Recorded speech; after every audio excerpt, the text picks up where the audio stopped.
They warned me that Khalid al-Rashid was untouchable, a billionaire who built an empire in shadows and code. What they didn't warn me about was how it would feel when he looked at me like I was the only puzzle he couldn't solve, or that hunting a traitor in his world would mean becoming one in mine. Before we go any further, comment where in the world you are watching from, and make sure to subscribe, because tomorrow's story is one you don't want to miss. I really appreciate you choosing to be here with me right now when I know you could be doing about 1,000,000 other things on the internet. So tell me, how's your day going? Mine's been wild, but it's about to get a whole lot wilder, because this story is going to mess with your head and your heart in the best possible way. Hit that subscribe button and stay tuned for more daily romance stories that'll have you up at 2 a.m. wondering what happens next. The server room was cold enough to see my breath. I sat in the dark, fingers flying across my keyboard, watching lines of code scroll past like digital rain. 3 monitors surrounded me in my Arlington apartment, casting blue light across empty coffee cups and protein bar wrappers. I'd been awake for 36 hours straight, and I was close. So close to cracking the encryption that protected Silk Road 3.0, S user database. "Come on," I whispered to the screen. "Show me what you're hiding." My phone buzzed. "Marcus, my handler at the agency. Tell me you have something, Maya." "Almost there." I didn't take my eyes off the code. Their security is insane. Layered encryption, changing protocols every 6 hours, AI-driven threat detection. Whoever built this is a genius. A genius we need to take down. Marcus's voice was sharp. "The summit is in 72 hours. If you're not in by then, I'll be in." I cut him off. "I'm always in." That was my reputation in both worlds. The legitimate cybersecurity firms that paid me 6 figures to protect their systems, and the darker circles where I was known only as Ghost. The hacker who could breach anything, leave no trace, disappear like smoke. At 29, I'd built a career on being invisible, on being the smartest person in any digital room. The code cracked. I leaned forward, heart racing as access bloomed across my screen. User profiles, transaction histories, communication logs, everything. And then my screen went black, not crashed, hijacked. White text appeared, written in real time by someone on the other end. "Hello, Ghost. I've been waiting for you." My blood went cold. No one knew that name. No one should have been able to detect my intrusion, let alone trace it back to me. "Don't bother closing your connection. I control it now. Your location, your identity, your very impressive resume. I know it all, Maya Chen." I yanked my hands away from the keyboard like it had burned me.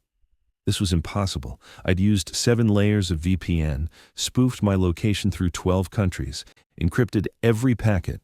You're wondering how I found you. The answer is simple. I've known you were coming for 4 months. Every probe, every test, every anonymous attempt to map my network. I've been watching, admiring really. You're good. Better than anyone who's tried before. "Who are you?" I typed, even though I already knew. There was only one person this could be. "Come to Riyadh. The Burj Al Rashid. Penthouse level. Tomorrow at sunset. I have a proposal that will interest you. And Ghost? Bring the real you this time." Scarlet_Cypher was a cute alias, but I prefer Maya. She's much more intriguing. The screens flickered. My system rebooted. When everything came back online, there was a single file on my desktop. A plane ticket to Riyadh, first class, departing in 18 hours. And a photo, my sister Lily, walking across MIT's campus, completely unaware of the black lotus flower that had been left on her dorm room pillow. The message was clear. He could reach my family anytime he wanted. My hands were shaking. In 10 years of doing this work, I'd never been burned, never been identified, never been outmaneuvered. And now, some criminal mastermind had not only found me, but had been toying with me for months. I called Marcus back. "We have a problem." 20 hours later, I stepped off a plane into Riyadh's brutal heat and realized I'd entered a different world. The city was a contradiction, ancient and ultra-modern, conservative and wealthy beyond measure. Glass skyscrapers pierced a sky so blue it hurt to look at. Luxury cars lined streets where women in abayas walked past designer storefronts. The call to prayer echoed from minarets while business deals worth billions were made in air-conditioned boardrooms. A driver waited at arrivals, holding a sign with my name, not Scarlet_Cipher, Maya Chen. He was professional, silent, and drove me through the city in a black Mercedes with windows tinted so dark I could barely see out.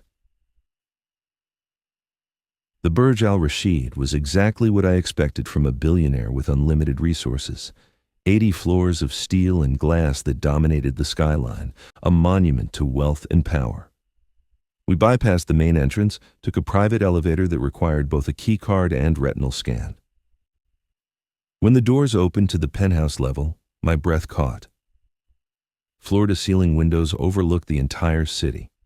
The interior was minimalist luxury, dark wood, leather furniture, abstract art that probably cost more than my condo. But what dominated the space was the technology. Monitors covered one wall, displaying what looked like real-time data feeds from around the world. Server racks hummed quietly in climate-controlled alcoves. This wasn't just a home, it was a command center.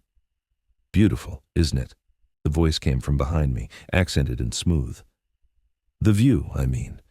Though I suppose you're more interested in the hardware. I turned and my prepared speech died in my throat. Khalid al-Rashid was not what I expected. I'd built a profile from grainy surveillance photos and intelligence reports, some faceless tech criminal hiding behind screens and proxies. The man standing before me was 34 and devastatingly handsome in a way that seemed almost calculated. Tall, broad-shouldered, wearing a white thobe that somehow made him look more powerful rather than traditional. His face was all sharp angles, strong jaw, high cheekbones, a mouth that curved into something too knowing to be a smile. But his eyes were what held me. Dark, intelligent, and looking at me like he could see every secret I'd ever kept. Maya Chen. He said my name like he'd been practicing it. 29 years old, MIT graduate, dual degrees in computer science and cryptography. Youngest person ever hired by the NSA's elite cyber division before you quit to go private. Or did you quit? The timing suggests they asked you to leave after you were caught breaking into classified systems just to see if you could. Since then, you've worked for Fortune 500 companies by day and played vigilante hacker by night. Ghost. I particularly enjoyed your takedown of that human trafficking ring last year. Elegant work. You've done your homework. I kept my voice steady despite my racing heart. Should I be flattered or terrified? Both, probably. He moved closer, and I forced myself not to step back. I'm Khalid, but you already knew that. And before you try whatever clever escape plan you've been formulating since you landed, let me save you the effort. There are 12 security personnel on this floor alone. The elevators won't move without my authorization. And your phone has no signal. This entire penthouse is a Faraday cage when I want it to be. So I'm a prisoner. You're a guest. His correction was gentle. With the business proposition, please, sit. I promise I don't bite, usually. The humor in that last word sent an unwanted shiver through me. I sat on the leather sofa, and he took the chair across from me, close enough to be intimate, far enough to be respectful. A man who understood the power of space. Why am I here? I asked. If you wanted to stop me from infiltrating your network, you could have just killed me. Criminals like you don't usually invite the enemy over for tea. Criminals like me? He seemed amused. Is that what you think I am? You run the world's largest illegal marketplace. Weapons, drugs, classified intelligence. You profit from other people's crimes, so yes. Criminal seems accurate. Fair enough. He poured something amber into 2 glasses from a crystal decanter, offered me one. I didn't take it. He shrugged and set it on the table between us. Though I prefer to think of myself as a facilitator. I provide a platform. What people do with it is their choice. That's a convenient way to absolve yourself of responsibility. Perhaps. He studied me over his glass. You're angry. Not scared, which is interesting. Most people who end up in this room are terrified. Most people probably haven't spent their careers breaking into systems designed to be unbreakable. You don't scare me, Mr. Al-Rashid. Khalid. His smile widened. And I think I do scare you, Maya. Just not in the way you expected. You're scared because you walked into this room prepared to hate me, and now you're realizing I'm not what you imagined. That I'm human. That this conversation is more interesting than you want it to be." He was right, and I hated him for it. The photo of my sister. I changed the subject before he could see how much his observation rattled me. "Was that a threat?" "It was a demonstration." He set down his glass. "I can reach anyone in your life, anytime I choose. Your parents in their San Francisco condo, your sister at MIT, your handler, Marcus, who thinks he's using encrypted communications but is actually an open book. I could destroy all of them with a phone call, or I could keep them perfectly safe. The choice is yours." "And what do I have to do to keep them safe?" "Help me." He leaned forward, elbows on his knees, and suddenly the space between us felt too small. "There's a traitor in my organization, someone who's been embezzling millions, selling client data to rival networks and intelligence agencies. This person is going to destroy everything I've built and put my family at risk. You're going to find them." "Nos, why would I help you?"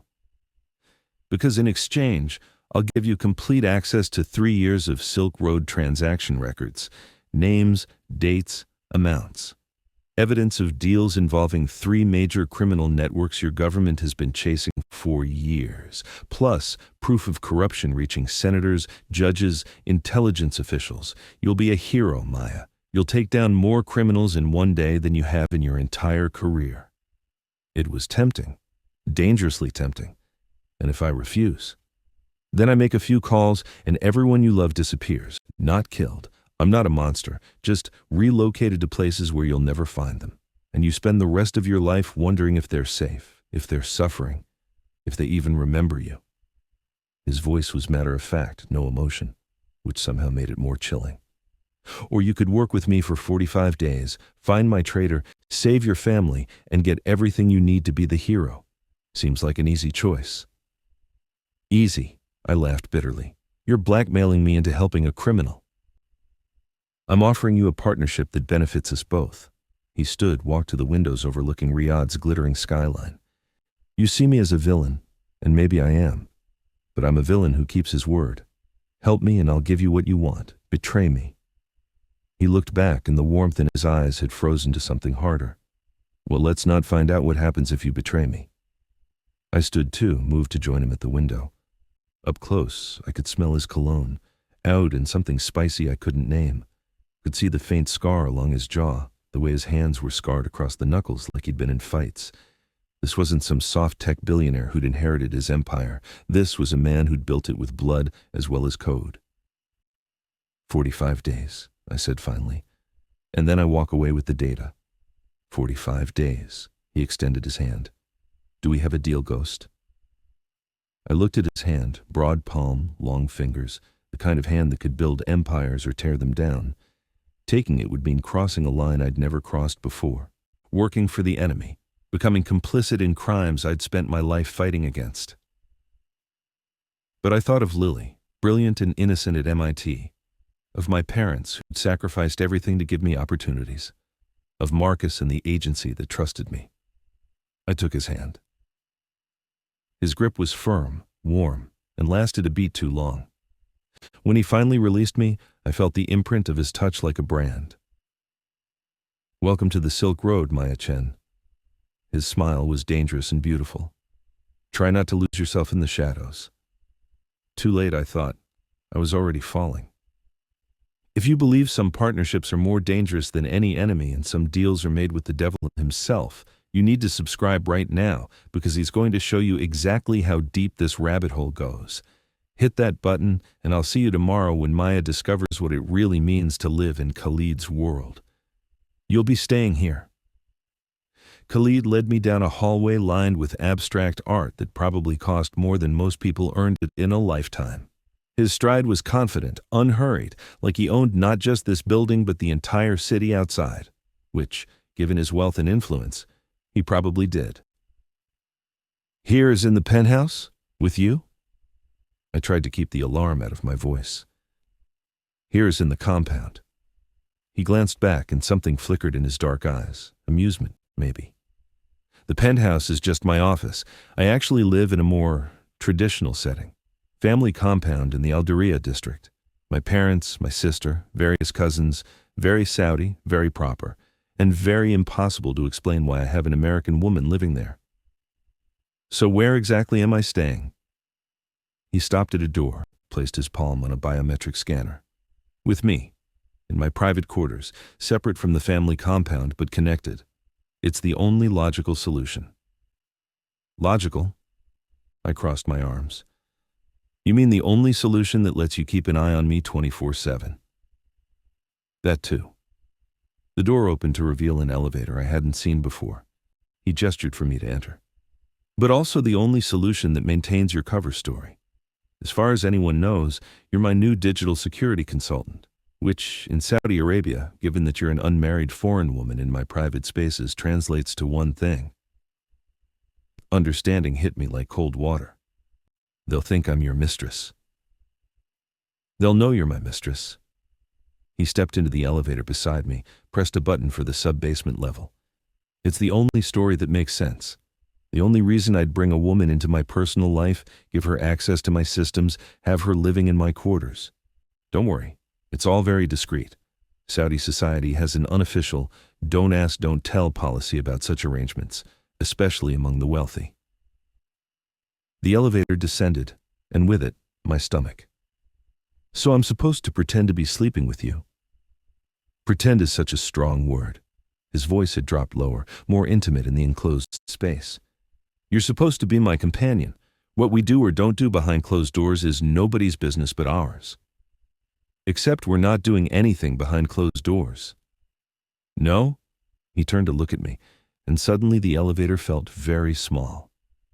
Then you'll have to be a very good actress, Maya, because if people suspect this arrangement is fake, they'll start asking questions, and questions lead to investigations, and investigations lead to your real purpose here being exposed, which would be bad for both of us. The elevator doors opened to what looked like an underground parking garage, but cleaner, more sophisticated. A black Range Rover waited, engine already running. How bad? I asked as we walked toward it. For me, embarrassing. For you? He opened the passenger door. Fatal. The people I deal with don't appreciate government agents. They tend to make examples of them. I slid into the leather seat, and he closed the door with a soft thunk that sounded like a cell door locking. This was really happening. I was about to move into a criminal's home, pretend to be his lover, and hunt a traitor in an organization that killed people for asking too many questions. Khalid got behind the wheel, no driver I noticed, and pulled out of the garage into Riyadh's night traffic. The city looked different from street level, more alive, more dangerous, more real. Tell me about your family, I said, needing to fill the silence with something other than my racing thoughts. Why? Planning to use them as leverage if things go wrong? But there was no accusation in his tone, just curiosity about whether I'd actually try. Planning to not accidentally offend someone who could blow my cover. If I'm going to be near your family compound, I should know who I might run into. He considered this while navigating through traffic with the kind of aggressive confidence that suggested he drove like he did everything else, fast and without apology. My father, Abdullah, 72, traditional, built the telecommunications company from nothing. He thinks I'm a disappointment because I got my education in America and came back with Western ideas. Doesn't know about the Silk Road. Thinks I just run the legitimate tech businesses. Does he suspect? He suspects I'm not the son he wanted. That's enough for him. Khalid's jaw tightened. My mother, Amira, 65, kind, worries too much. She wants me married to a nice Saudi girl who'll give her grandchildren. Instead, I'm 34 and bringing home American women who are clearly not marriage material. Ouch! Truth, not insult. He glanced at me. You're too independent, too educated, too opinionated. Everything a traditional Saudi mother fears in a daughter-in-law. She'll be polite to you because hospitality is sacred, but she won't understand you. And your sister? His expression softened. Layla, 26, brilliant, graduated from Oxford with a degree in international relations. She's complicated. Caught between two worlds like I am, Saudi enough to respect tradition but Western enough to chafe against it. She'll either hate you for being everything she can't be or love you for the same reason. 50-50 odds. Comforting. I didn't promise comfort, Maya. I promised results. He turned down a tree-lined street where the buildings grew more spread out, more luxurious. But I will promise this. As long as you're under my protection, no one will touch you. My family won't interfere. My enemies won't reach you. You'll be safe. Safe, I echoed. That's a relative term when I'm living with a criminal. Ex-NSA hacker judging me for breaking laws. His laugh was dark. The irony is delicious. He wasn't wrong, and we both knew it. I'd broken more laws in my career than most criminals. The difference was I'd done it with government sanction, most of the time. We pulled up to massive gates set in a high wall. Guards in traditional dress but carrying very modern weapons checked the vehicle before waving us through. Inside, the compound was stunning. White stone buildings with geometric Islamic designs, fountains and gardens lit by soft lights, the perfect blend of ancient architecture and contemporary luxury. But Khalid bypassed the main buildings, driving around to a separate structure at the back of the property. Smaller, more modern, all glass and steel that contrasted with the traditional main house. My quarters, he explained, parking in a private garage. Built it 5 years ago when I needed space from family oversight. Technically still part of the compound, but private enough that what I do here is my business. We entered through a door that required 3 different types of authentication: keycard, fingerprint, and retinal scan. The security was extraordinary, and the tech enthusiast in me couldn't help but be impressed. Someone's paranoid, I observed.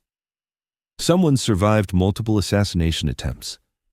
He deactivated the alarm system with a code I deliberately didn't watch him enter. When you have what I have, people want to take it. The security isn't paranoia, it's necessity. The interior was masculine and minimalist. Dark wood floors, leather furniture, floor-to-ceiling windows that overlooked the gardens. But like the penthouse, it was dominated by technology. A workspace took up one entire wall.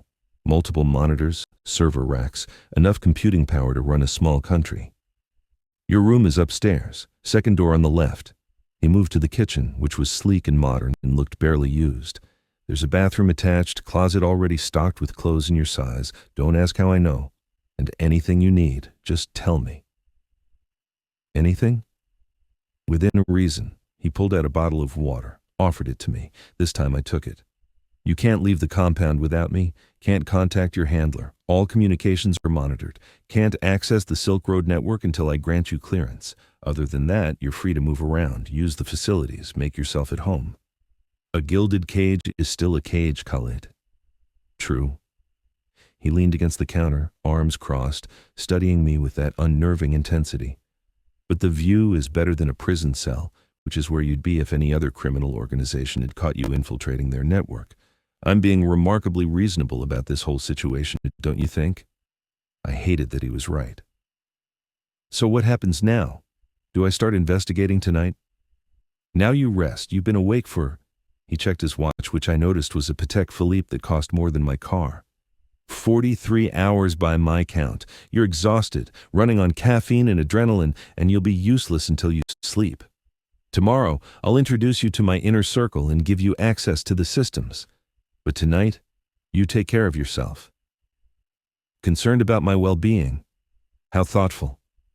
Concerned about my investment, but his eyes betrayed him. There was genuine concern there, not just calculation. A tired Maya is a sloppy Maya, and sloppy gets people killed in my world. So sleep, that's an order, not a suggestion. You don't get to order me around. Actually, as of the moment you took my hand in that penthouse, I do. For the next 45 days, you're mine, Maya Chen. Better get used to it. The possessive way he said mine sent heat through my body that I absolutely did not want to acknowledge. This was a business arrangement, a forced partnership, nothing more. Fine. I headed for the stairs, needing distance from him and his knowing eyes. I'll sleep, but tomorrow we work. No more games. Oh, Maya. His voice followed me up the stairs, rich with dark amusement. Everything is a game. You just haven't figured out the rules yet. The bedroom was, predictably, perfect. King-sized bed with sheets that probably cost a fortune, minimalist furniture, another wall of windows overlooking gardens lit by moonlight. The attached bathroom had both a shower and a soaking tub, all marble and chrome and obscene luxury.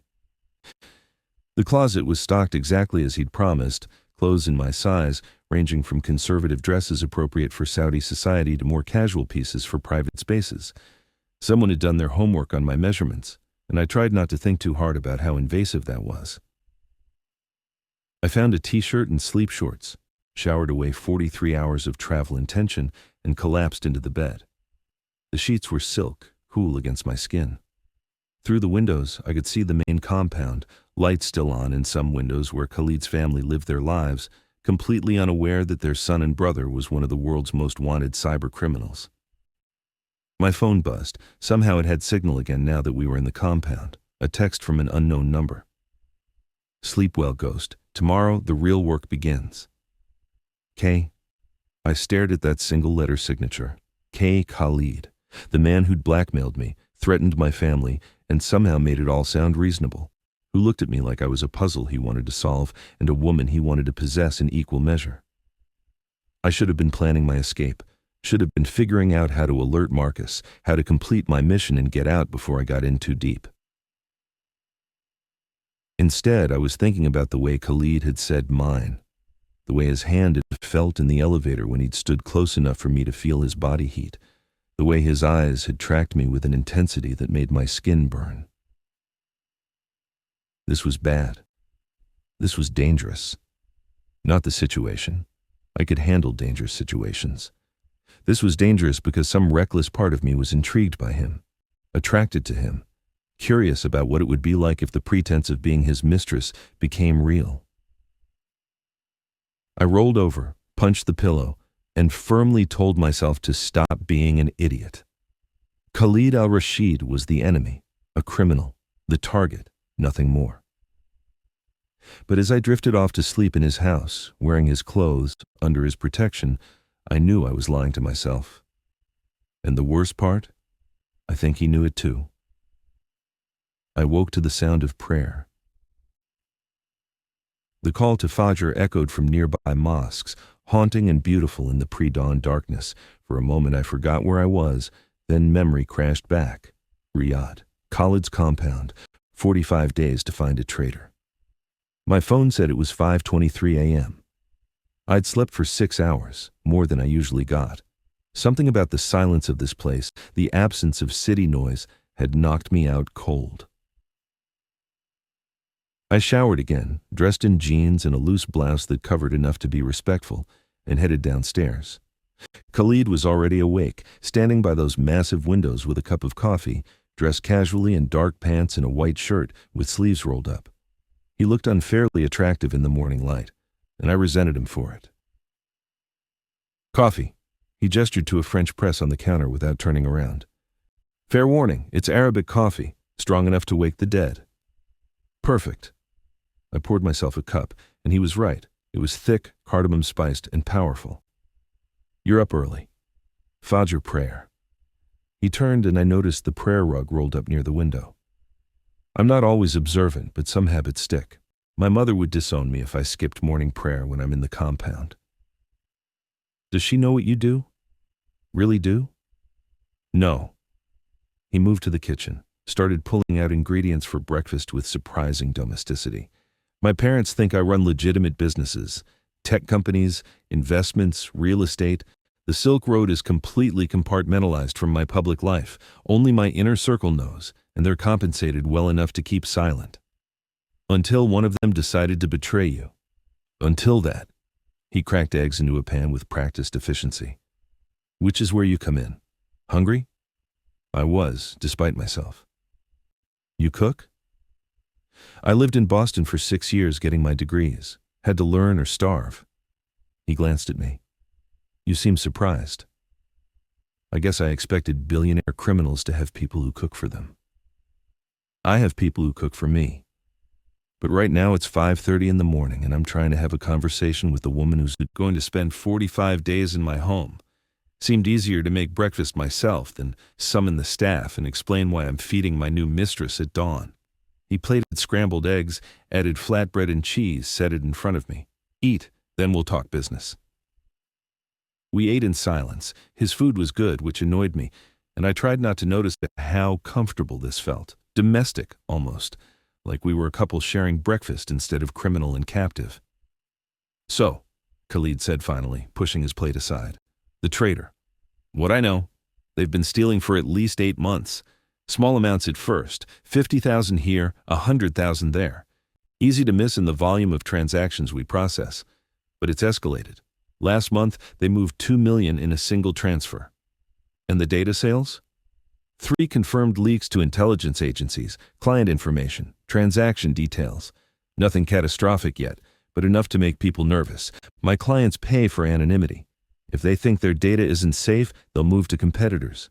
I lose business, reputation, everything I've built.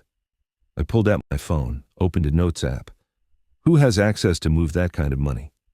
6 people, myself obviously, my CFO Hassan, my head of security Youssef, my chief technical officer Amir, my personal assistant Nadia, and my brother Faisal.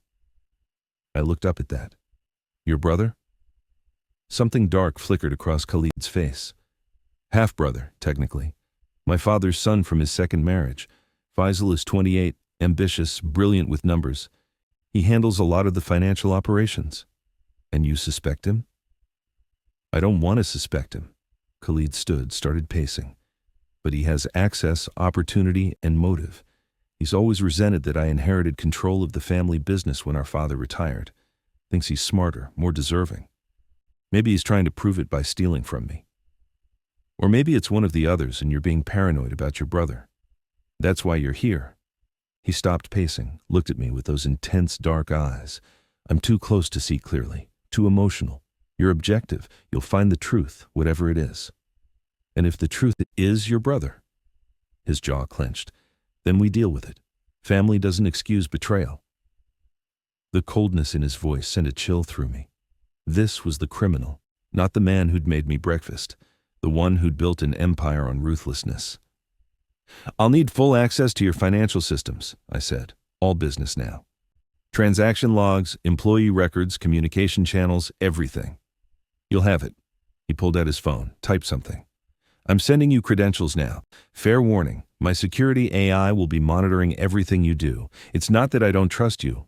It's that you don't trust me. I checked my phone, saw a dozen authentication codes appear. Smart. I'm still alive because I'm smart. He moved closer and I forced myself not to step back. But I'm also curious. You're not afraid of me. Not really. Most people are terrified by the time they end up in a room with me. But you look at me like I'm an interesting problem to solve. Maybe that's all you are. I met his gaze directly. A problem with a 45-day expiration date. Maybe. His hand came up and I froze as he reached past me to grab his coffee cup from the counter. But he paused, his arm brushing mine, close enough that I could smell that oud cologne again. Or maybe you're lying to yourself about what this is becoming. This isn't becoming anything. No? His voice dropped to that dangerous register. Then why is your pulse racing right now? Why did you hold your breath when I got close? Why are you looking at my mouth like you're wondering what it would feel like? I'm not, but I was. God help me, I was. We're going to be living in very close quarters for the next 45 days, Maya. He stepped back, giving me space to breathe. Pretending to be lovers. Eventually that line between pretend and real is going to blur. Better to acknowledge it now than be surprised when it happens. It's not going to happen. Keep telling yourself that. He drained his coffee. Now come on. I'll introduce you to the team. Try not to hate everyone immediately. It makes the investigation harder. He walked away, and I sagged against the counter, heart hammering. He was right, and I hated him for it. The attraction was there, undeniable and unwanted. Every interaction was charged with a tension that it had nothing to do with the investigation and everything to do with the way he looked at me. 45 days living with a man who saw through every defense I had. I was in so much trouble. Khalid's inner circle met in a conference room that looked like it belonged in Silicon Valley, not a Saudi compound. Glass walls, ergonomic chairs, massive displays showing real-time data feeds from what I assumed was the Silk Road network. 6 people sat around the table, and every single one of them looked at me like I was either a threat or an insult, sometimes both. "Everyone," Khalid said, his hand settling on the small of my back in a gesture that was probably meant to look possessive, but just made me hyper-aware of his touch. "This is Maya Chen. She'll be conducting a security audit of our systems. Full access, full cooperation. Any questions?" A woman in her late 20s with perfectly styled hijab and sharp eyes spoke first. "A security audit? Or are we calling it that to be polite?" Her English was flawless, accent American educated.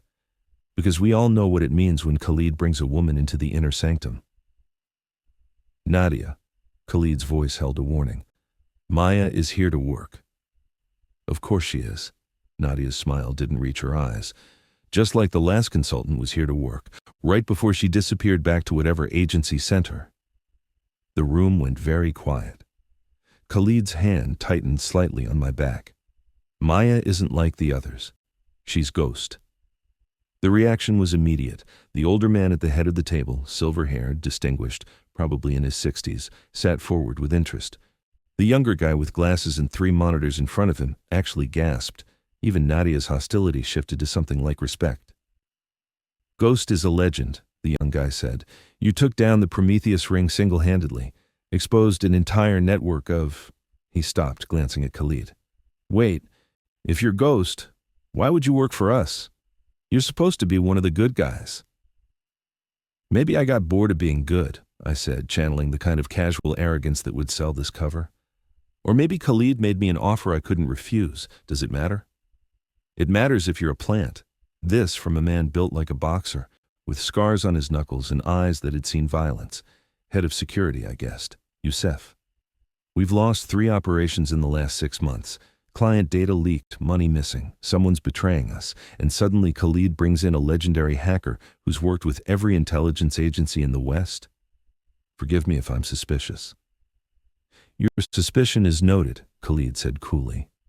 "But Maya isn't the problem. She's the solution. Someone in this room, or with access to this room, is stealing from me. From us. Maya is going to find out who. By investigating us." The silver-haired man, Hassan, the CFO, spread his hands. "Khalid, we've been with you for years. We've built this empire together, and now you trust this stranger over your own people." "I trust that someone is betraying me." Khalid's voice went cold, and I felt the temperature in the room drop. "I trust that $2 million disappeared last month. I trust that 3 intelligence agencies have information they shouldn't have. What I don't trust is that everyone in this room is telling me the truth." Silence. The kind that's heavy with resentment and fear. "So here's how this works," Khalid continued. "Maya has full access to review financial records, communication logs, system access, everything. You will cooperate. You will answer her questions. And if you have nothing to hide, you have nothing to worry about. Understood?" Reluctant nods around the table. "Good. Maya, let me introduce everyone properly." He gestured to the silver-haired man. "Hassan Al-Saud, CFO, handles all financial operations. Been with me since I started the legitimate businesses." Hassan inclined his head, polite but wary. "Miss Chen." "Amir Mansour." The young guy with the glasses waved nervously. "CTO. I built most of the security infrastructure for the Silk Road. Well, the parts Khalid didn't build himself. It's an honor to meet you, seriously. The Prometheus takedown was legendary." "Amir," Khalid cut him off. "Focus." "Right. Sorry, focused." But Amir was still staring at me like I was a celebrity. "Youssef Ibrahim." The boxer-built man didn't offer his hand. "Head of security, physical and digital. If you're here to cause problems, you'll deal with me." "Looking forward to it," I said sweetly. Khalid almost smiled. "Nadia Al-Rashid, my personal assistant, cousin, and general keeper of chaos. She knows everything about my schedule, my business, my life." "Everything," Nadia emphasized, looking at me. "Including things that aren't appropriate for company meetings." The implication was clear. She knew about Khalid's personal life. Maybe had been part of it. The jealousy radiating off her was palpable. And finally, Khalid gestured to a younger man who'd been silent through the whole exchange. He had Khalid's sharp cheekbones and dark eyes, but where Khalid carried himself with confidence, this guy radiated barely suppressed anger. My brother Faisal. He manages the financial logistics, client accounts, transaction processing. Half-brother, Faisal corrected, voice tight. Let's be accurate. Faisal, Khalid's tone held warning. What? We're being honest now, right? Investigating everyone? Faisal stood, addressed me directly. Want to know if I'm stealing from my brother? Yes. Want to know why? Because he inherited an empire I helped build while I get to be his employee. Want to know if I'm the one leaking data? Ask yourself who has the most to gain from watching this all burn. Faisal, Khalid started. I'm done. Faisal headed for the door. When you're ready to treat me like family instead of a suspect, let me know. Until then, Miss Chen can investigate all she wants. She won't find anything because I'm not your traitor.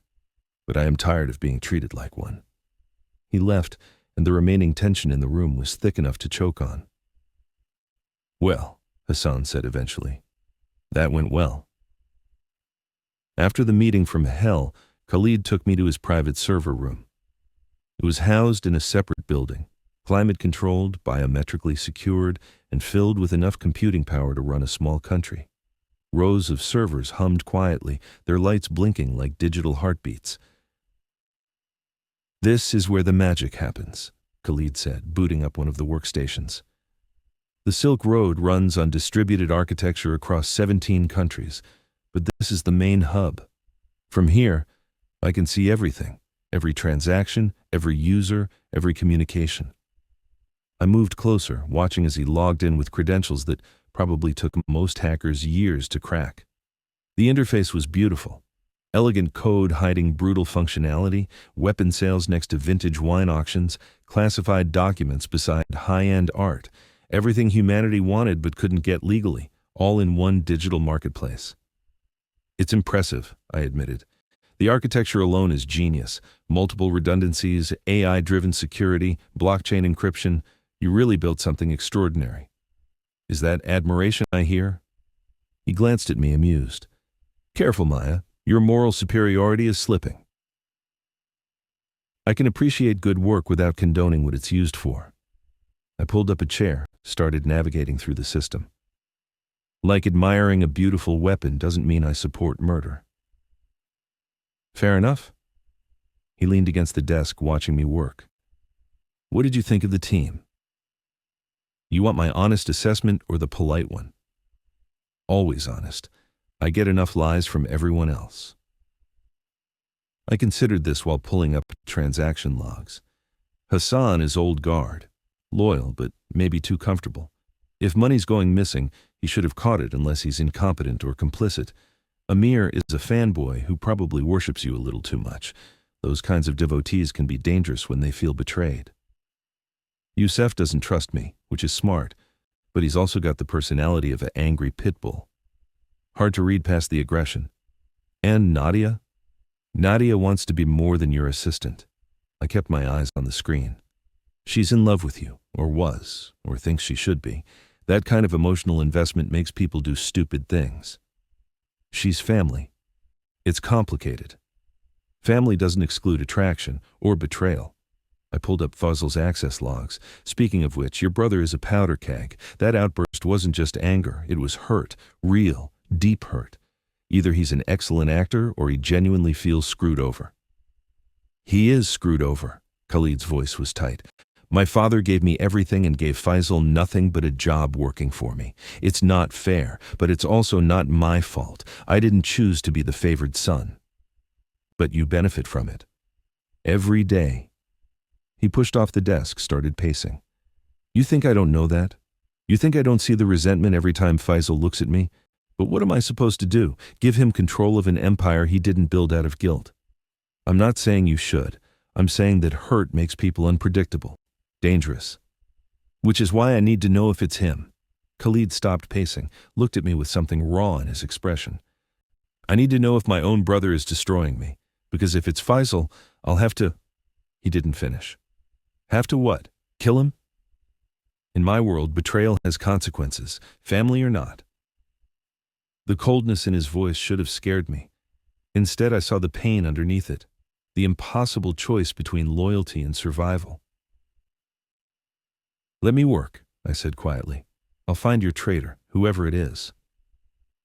He nodded, started to leave, then paused at the door.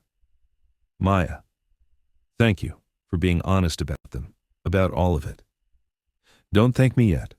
You might not like what I find. Probably not. His smile was sad. But I'd rather have truth than comfort. I've had enough people lie to me to last a lifetime. After he left, I dove into the code. Hours passed. I lost track of time the way I always did when I was deep in a system. Transaction logs revealed patterns. Money moved in small increments, always just under the threshold that would trigger automatic alerts. Clever. The timing was irregular, but there was a rhythm, mostly on Thursday evenings between 11 p.m. and 2 a.m. Riyadh time. The data leaks were harder to trace.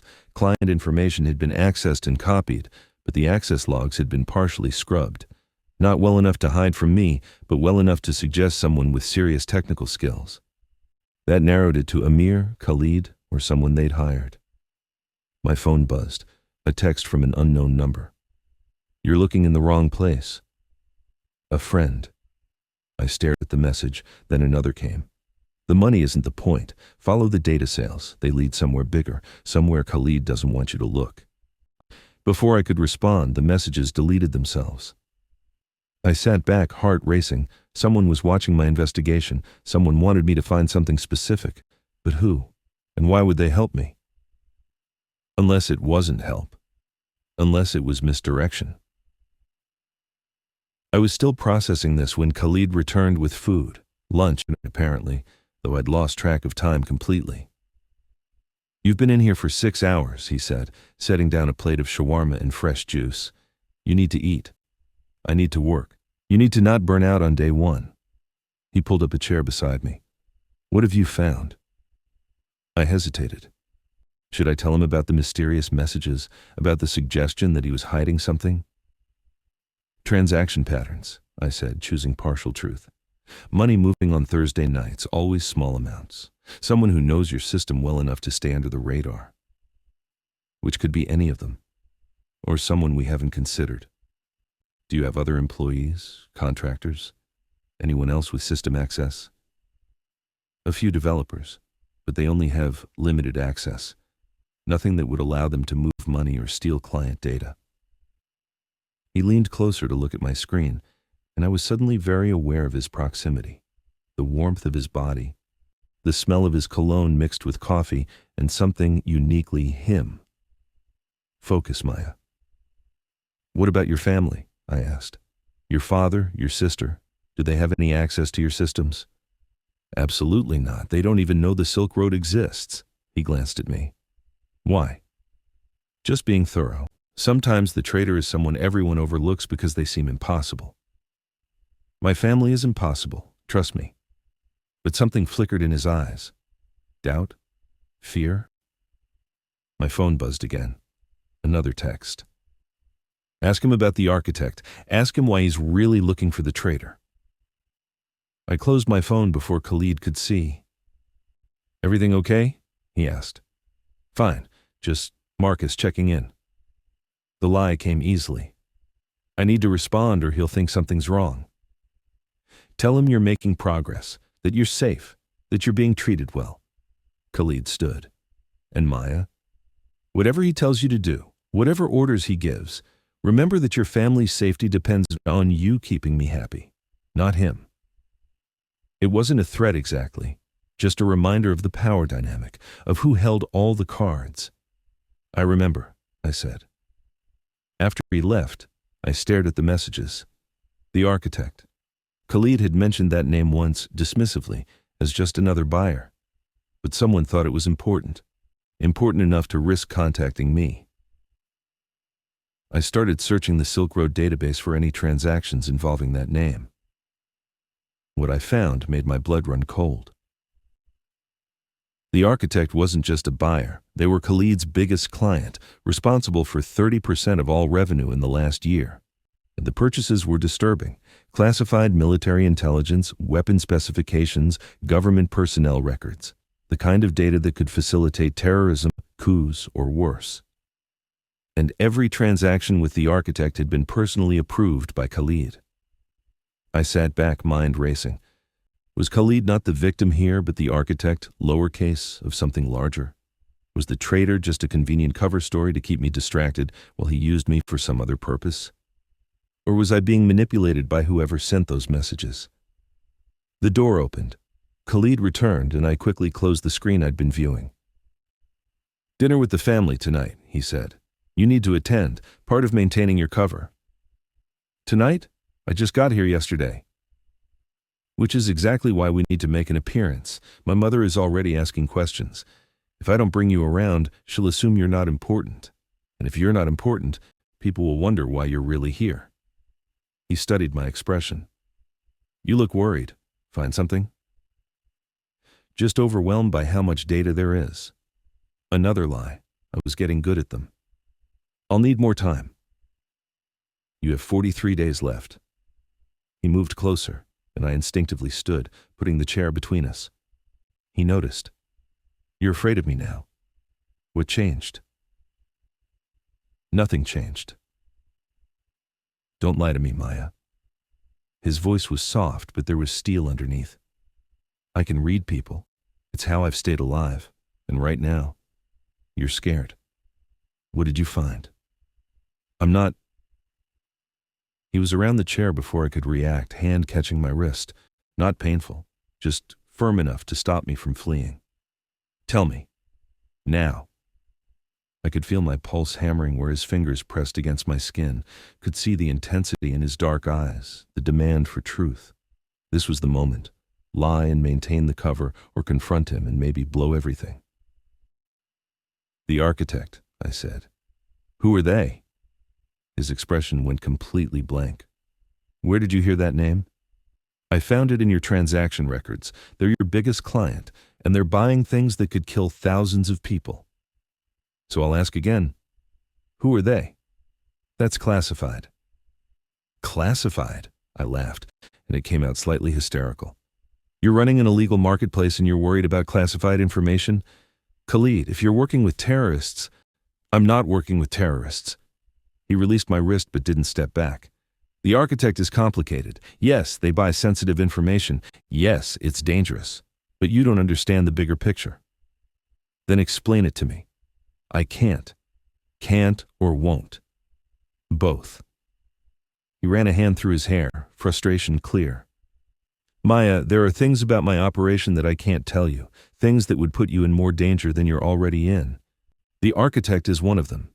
You need to trust me on this." "Trust you?" I stepped back. "You blackmailed me, threatened my family, brought me here under false pretenses, and now you're telling me to trust you while you do business with someone who might be planning mass murder? Give me one good reason why I should." He was quiet for a long moment. Then, "Because I'm asking you to. Because in 43 days when this is over, you'll have the evidence you need to be a hero. Because despite everything, I think you know I'm not the monster you want me to be." "You're exactly the monster I think you are." But my voice lacked conviction.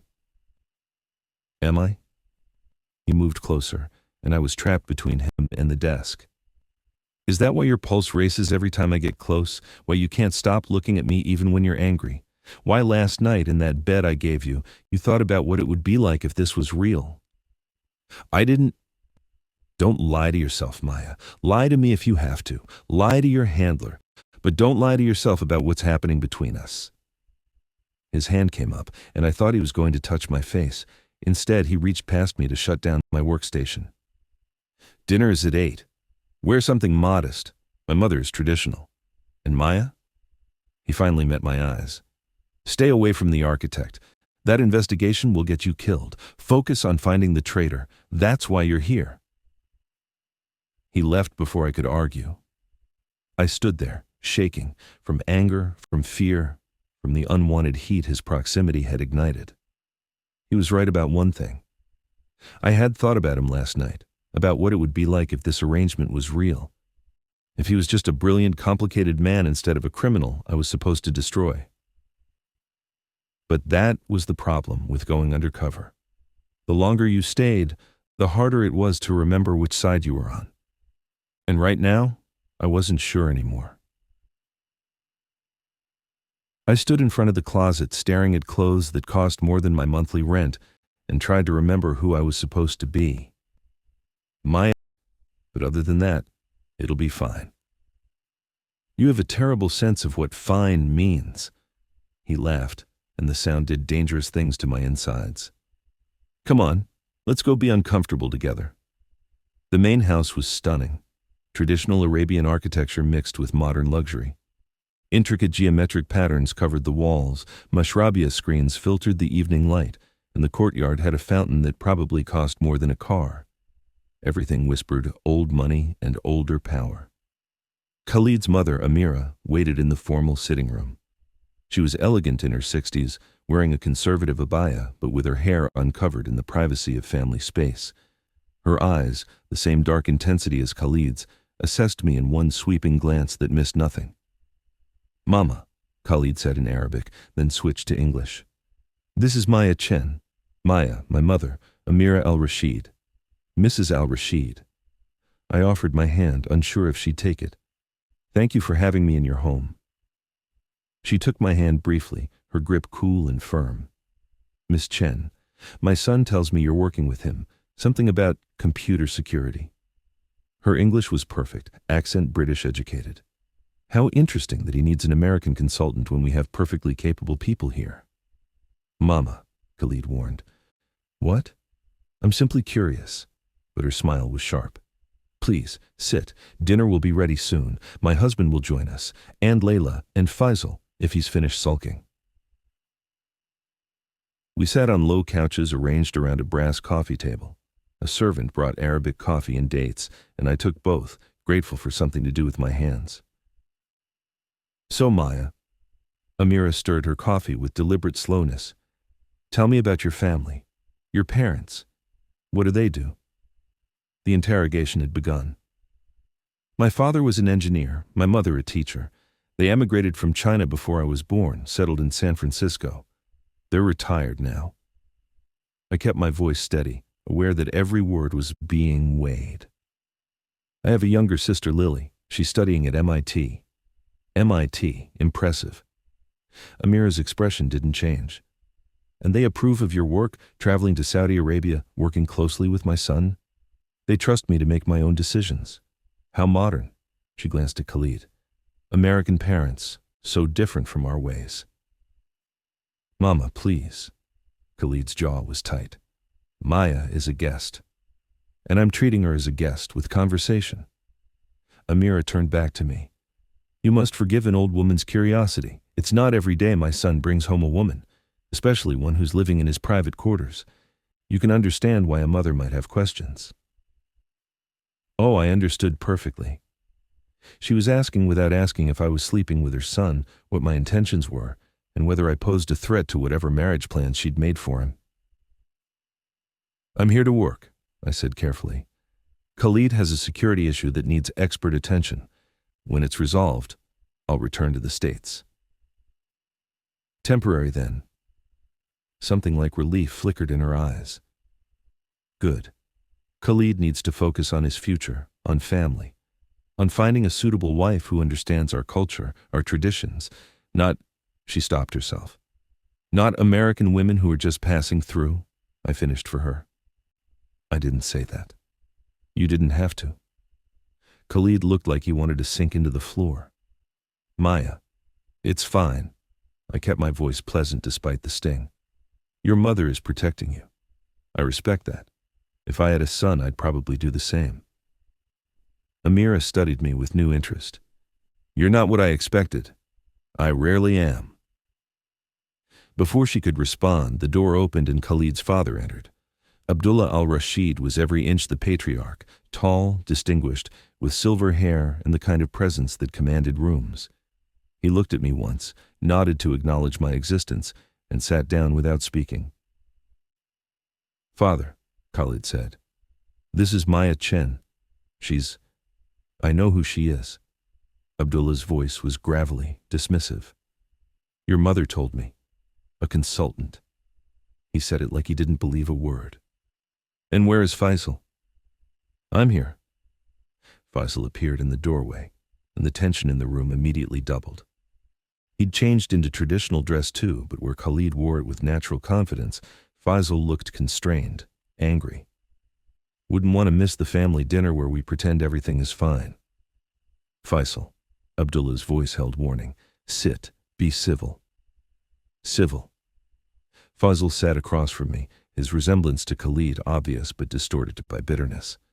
Of course, we're always civil, even when my brother brings home his latest conquest and parades her in front of the family like she matters. Faisal, Amira gasped. What? We're all thinking it. He looked at me directly. No offense, Miss Chen, I'm sure you're very good at whatever it is you do. But we've seen this before. Khalid brings home a woman, she stays a few weeks, and then she disappears. You're not special. You're just next. Khalid stood so fast his coffee cup rattled. That's enough. Is it? Faisal stood too. Because I think we're just getting started. You want to talk about betrayal, brother? Let's talk about how you shut me out of every real decision, how you investigate me like a common criminal while you're... I said enough. Khalid's voice cracked like a whip.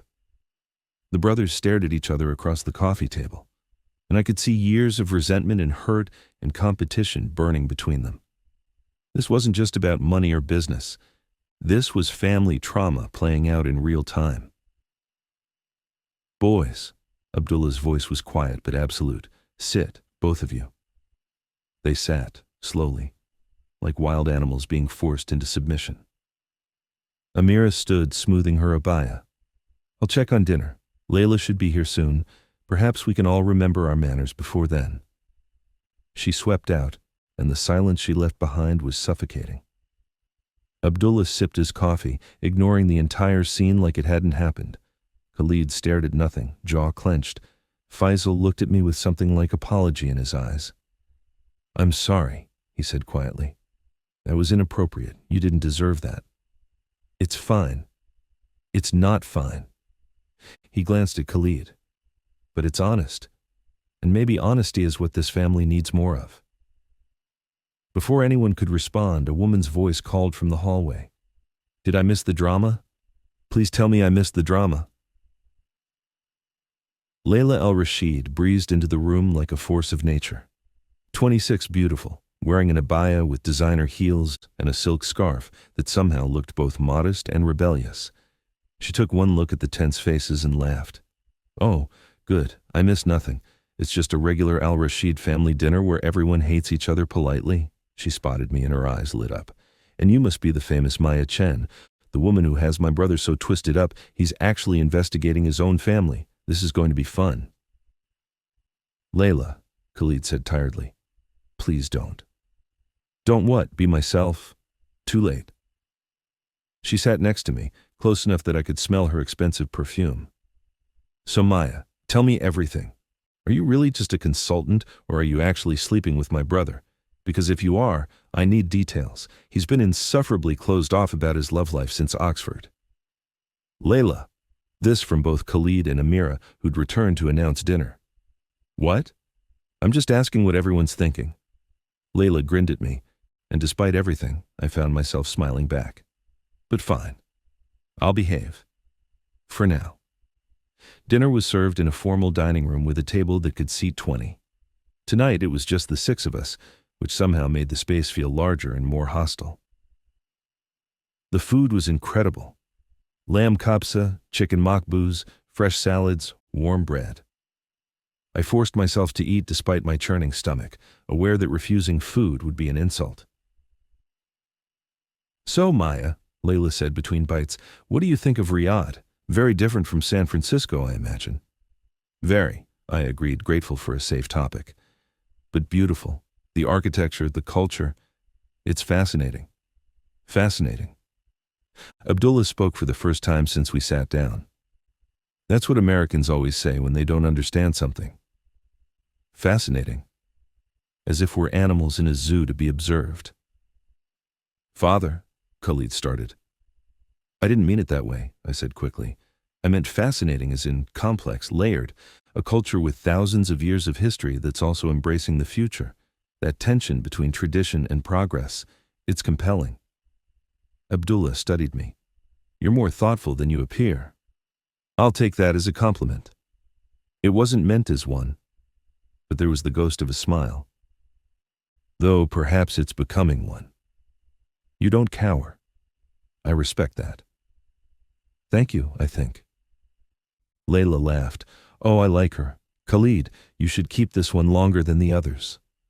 There were no others, Khalid said through gritted teeth, and we're not. Maya isn't. We have a professional relationship. Right. Professional. Layla winked at me. Is that what we're calling it? Layla, enough. Amira's voice was sharp. This is inappropriate dinner conversation. Fine, Layla sipped her water. Let's talk about something appropriate. Like how Faisal stormed out of Khalid's office yesterday screaming about betrayal.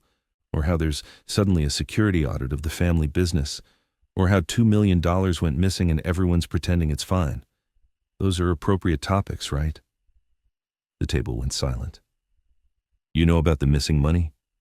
Khalid's voice was dangerously quiet. Everyone knows. Layla set down her glass. You think you can keep secrets in this family? The staff talks, the employees gossip, and some of us are smarter than you give us credit for. If you knew, why didn't you tell me? Because you didn't ask. She met his gaze directly. You just assumed I was too busy shopping and posting on Instagram to notice what's happening in our own company. But I notice everything, brother, including the fact that you don't trust any of us anymore. Khalid's knuckles were white around his fork. Can you blame me? Someone is stealing from me, selling our secrets, and everyone in this room has the access and motive to do it. Everyone except Maya, Faisal said softly. Convenient that the only person you trust is the outsider. She's objective. She's a stranger. Faisal's voice rose. You trust a woman you met 3 days ago over your own brother. Because my own brother has been angry with me for years. Because you have every reason to want to see me fail. Boys! Abdullah slammed his hand on the table. This ends now. Khalid, you will not accuse your brother without proof. Faisal, you will not disrespect your brother in my house, and both of you will remember that family comes first, always. Does it? Khalid's laugh was bitter. Because right now family feels like the enemy. He stood abruptly. Excuse me, I've lost my appetite. He walked out and I was left at a table full of strangers who all hated me for different reasons. Well, Layla said into the silence, this is awkward. I found Khalid on the rooftop terrace of his quarters an hour later. He stood at the edge looking out over Riyadh's glittering sprawl, and even from behind, I could see the tension in his shoulders, the weight he carried. You should be at dinner, he said without turning. My mother will think I'm rude for abandoning you. Your mother already thinks I'm a corrupting American influence. I don't think leaving early will change her opinion. I moved to stand beside him. Want to talk about it? About how my family is falling apart? How I can't trust anyone? How the empire I built is being destroyed from the inside? He finally looked at me. What's there to talk about? Everything, maybe. I leaned against the railing. Faisal is in pain, Khalid. Real pain. And your response is to investigate him like a criminal instead of talking to him like a brother. I can't afford to be soft right now. I'm not saying be soft. I'm saying be human. I chose my words carefully. You're so focused on finding the traitor that you're creating more enemies than you had before. Your family should be your allies, but you're treating them like suspects. How is that helping? Because one of them is a suspect. His voice rose. Or maybe all of them are. Maybe the whole family is conspiring against me and I'm too stupid to see it. Maybe trusting anyone, including you, is the stupidest thing I've ever done. Maybe. I kept my voice calm. Or maybe you're so used to being betrayed that you can't recognize loyalty anymore. Not everyone is your enemy, Khalid. No? Then who's stealing from me, Maya? Who's selling my secrets? Because someone in my inner circle is destroying everything I've built, and I'm running out of time and patience and the ability to pretend this isn't tearing me apart. His voice cracked on the last word, and I saw beneath the armor for the first time. Saw the scared, angry, lonely man underneath the criminal mastermind persona.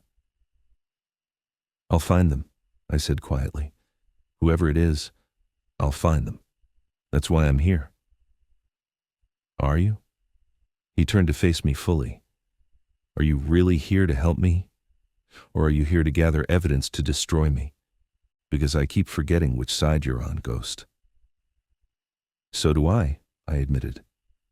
"Every conversation we have, every moment I spend in your world, it gets harder to remember why I'm supposed to hate you. You're not what I expected. None of this is. What did you expect? A monster? A heartless criminal who profits from suffering?" I met his eyes. "But you're not that. You're complicated and damaged and trying to protect something you built with your bare hands. You're ruthless, but you're also human. And that makes everything harder." "Why harder?" "Because hating monsters is easy." My voice dropped to almost a whisper. "But this, whatever this is between us, this is impossible." He moved closer, and I should have stepped back, but I didn't. Couldn't. "What if I don't want easy?" His hand came up to cup my face, thumb brushing my cheekbone. "What if I want impossible?" Khalid. I know this is wrong. I know you're here under duress, that I'm holding your family hostage, that you probably hate me. But Maya, I can't stop thinking about you. Can't stop wanting to know everything about you. Can't stop imagining what it would be like if this was real. It can't be real." But I wasn't pulling away. "I'm here to investigate you. You're holding me prisoner. There's no universe where this works." "Then why are you looking at me like that?" His other hand settled on my waist. "Like you're hoping I'll kiss you even though you know I shouldn't." "I'm not." "You are." He leaned closer, close enough that I could feel his breath. "Tell me to stop, Maya. Tell me you don't want this and I'll walk away. I'll keep my distance. We'll maintain the professional fiction. But if you don't stop me..." I kissed him. I didn't mean to, didn't plan it. But suddenly his mouth was on mine and I was drowning in the taste of him. Coffee and cardamom and something darkly sweet. His arms wrapped around me, pulling me close, and I melted into him like I'd been waiting my whole life for this moment. The kiss was desperate and dangerous, and everything I'd been denying since I walked into his penthouse. His hands were in my hair, tilting my head to deepen the kiss, and I was grabbing his shoulders like I might fall if I let go. Maybe I was falling. Maybe I'd been falling since the moment he looked at me like I was a puzzle he wanted to solve. When we finally broke apart, both breathing hard, he rested his forehead against mine. "That was a mistake," I whispered. "Probably the best mistake I've ever made." His arms were still around me, holding me close. "But Maya, you need to know something. Whatever happens, whatever you find in your investigation, this is real. What I feel for you is real. Not strategy, not manipulation. Real. How can I believe that when everything between us is a lie? Because some truths are bigger than the lies around them." He kissed me again, softer this time. "And the truth is, I'm falling for you. Have been since you called me a criminal to my face and didn't flinch. Since you agreed to help me even though you hate everything I stand for. Since you looked at me like I was worth saving instead of destroying." "Khalid." My phone buzzed in my pocket, shattering the moment. I pulled it out with shaking hands. Another message from my mysterious informant. "You're getting too close to him. Remember why you're there. The architect is the key. Check the transaction logs from 6 months ago. Look for the pattern before it's too late." The message deleted itself again. "What is it?" Khalid asked. "Nothing. Just Marcus checking in." Another lie. I was drowning in them. But as I looked at Khalid, at this complicated, dangerous, impossible man I was definitely falling for, I realized the biggest lie was the one I'd been telling myself. That I could keep my distance, that this was just a mission, that my heart wasn't already his. I was in so much trouble, and the worst part? I didn't want to be anywhere else. I couldn't sleep. 3 a.m., and I was back in Khalid's server room, staring at transaction logs from 6 months ago like they held the secrets to the universe. Maybe they did. My mysterious informant had been right about too many things to ignore, and if they said the architect was the key, I needed to know why. The compound was silent except for the hum of servers and my own racing thoughts. After that kiss on the rooftop, God, that kiss, Khalid had walked me back to his quarters, said goodnight with restraint that must have cost him, and disappeared into his own room. We hadn't talked about it, hadn't acknowledged what it meant. Because what could it mean? I was falling for a man I was supposed to destroy. He was falling for a woman who was lying to him with every breath. This was a disaster waiting to happen. Focus, Maya. I pulled up the architect's transaction history, filtering for 6 months ago. The purchases were consistent: classified intelligence, weapon specifications, personnel records. Always paid in cryptocurrency, always through multiple shell accounts, sophisticated, professional. But then I saw it. 6 months ago, there was a gap, 2 weeks where the architect made no purchases at all, and when they returned, the pattern changed. Before, methodical, small purchases spread out. After, aggressive, large purchases, urgent. Something had happened during those 2 weeks. I cross-referenced the timeline with Khalid's internal communications. 6 months ago, he'd taken a trip to Istanbul. Business meetings, according to his calendar. But the travel records showed something else. He'd visited 3 hospitals while there. Why would a tech billionaire visit hospitals? I dug deeper, hacking into medical records I absolutely shouldn't have access to. And there it was. Khalid al-Rashid, admitted to a private hospital in Istanbul for emergency surgery. Gunshot wound to the abdomen, life-threatening. He'd nearly died. My blood went cold. The same week Khalid was shot, the architect went silent. And when both returned, everything accelerated. The data leak started, the embezzlement began, the systematic destruction of Khalid's empire. It wasn't a coincidence. It couldn't be. You should be sleeping. I spun around so fast I knocked my coffee cup over. Khalid stood in the doorway, wearing sleep pants and nothing else, his hair mussed and his eyes tired. The scar on his abdomen was visible now, puckered tissue just below his ribs. The gunshot wound. I could say the same to you. I grabbed napkins to clean up the spilled coffee, needing something to do with my hands so I wouldn't stare at his bare chest. Can't sleep? Can't stop thinking. He moved into the room, and I was very aware of how alone we were, how intimate this felt, both of us in the dark, unable to rest, drawn to each other like gravity. About tonight, about that kiss, about the fact that I promised myself I'd keep my distance and lasted exactly 4 hours before breaking that promise. Khalid, let me finish. He leaned against a desk, arms crossed. I need you to understand something. I've spent my whole life being untouchable, literally. In my culture, in my world, you don't touch someone unless you mean it, unless you're committed. And I kissed you tonight like I'm committed to you, like you're mine. But you're not, and I have no right to act like you are. Then why did you? My voice came out softer than intended. Because I'm selfish, because I wanted you more than I wanted to do the right thing, because you looked at me like I was worth wanting back, and I've never had that before, not really. He ran a hand through his hair, frustrated. Every woman I've ever been with has wanted my money, my status, my connections. You're the first one who looks at me and sees just me, even knowing what I am, especially knowing what I am. I should have let it go, should have reinforced boundaries. Instead, I asked, what happened in Istanbul 6 months ago? His entire body went rigid. How do you know about Istanbul? I'm a good investigator. I closed my laptop, watching his reaction carefully.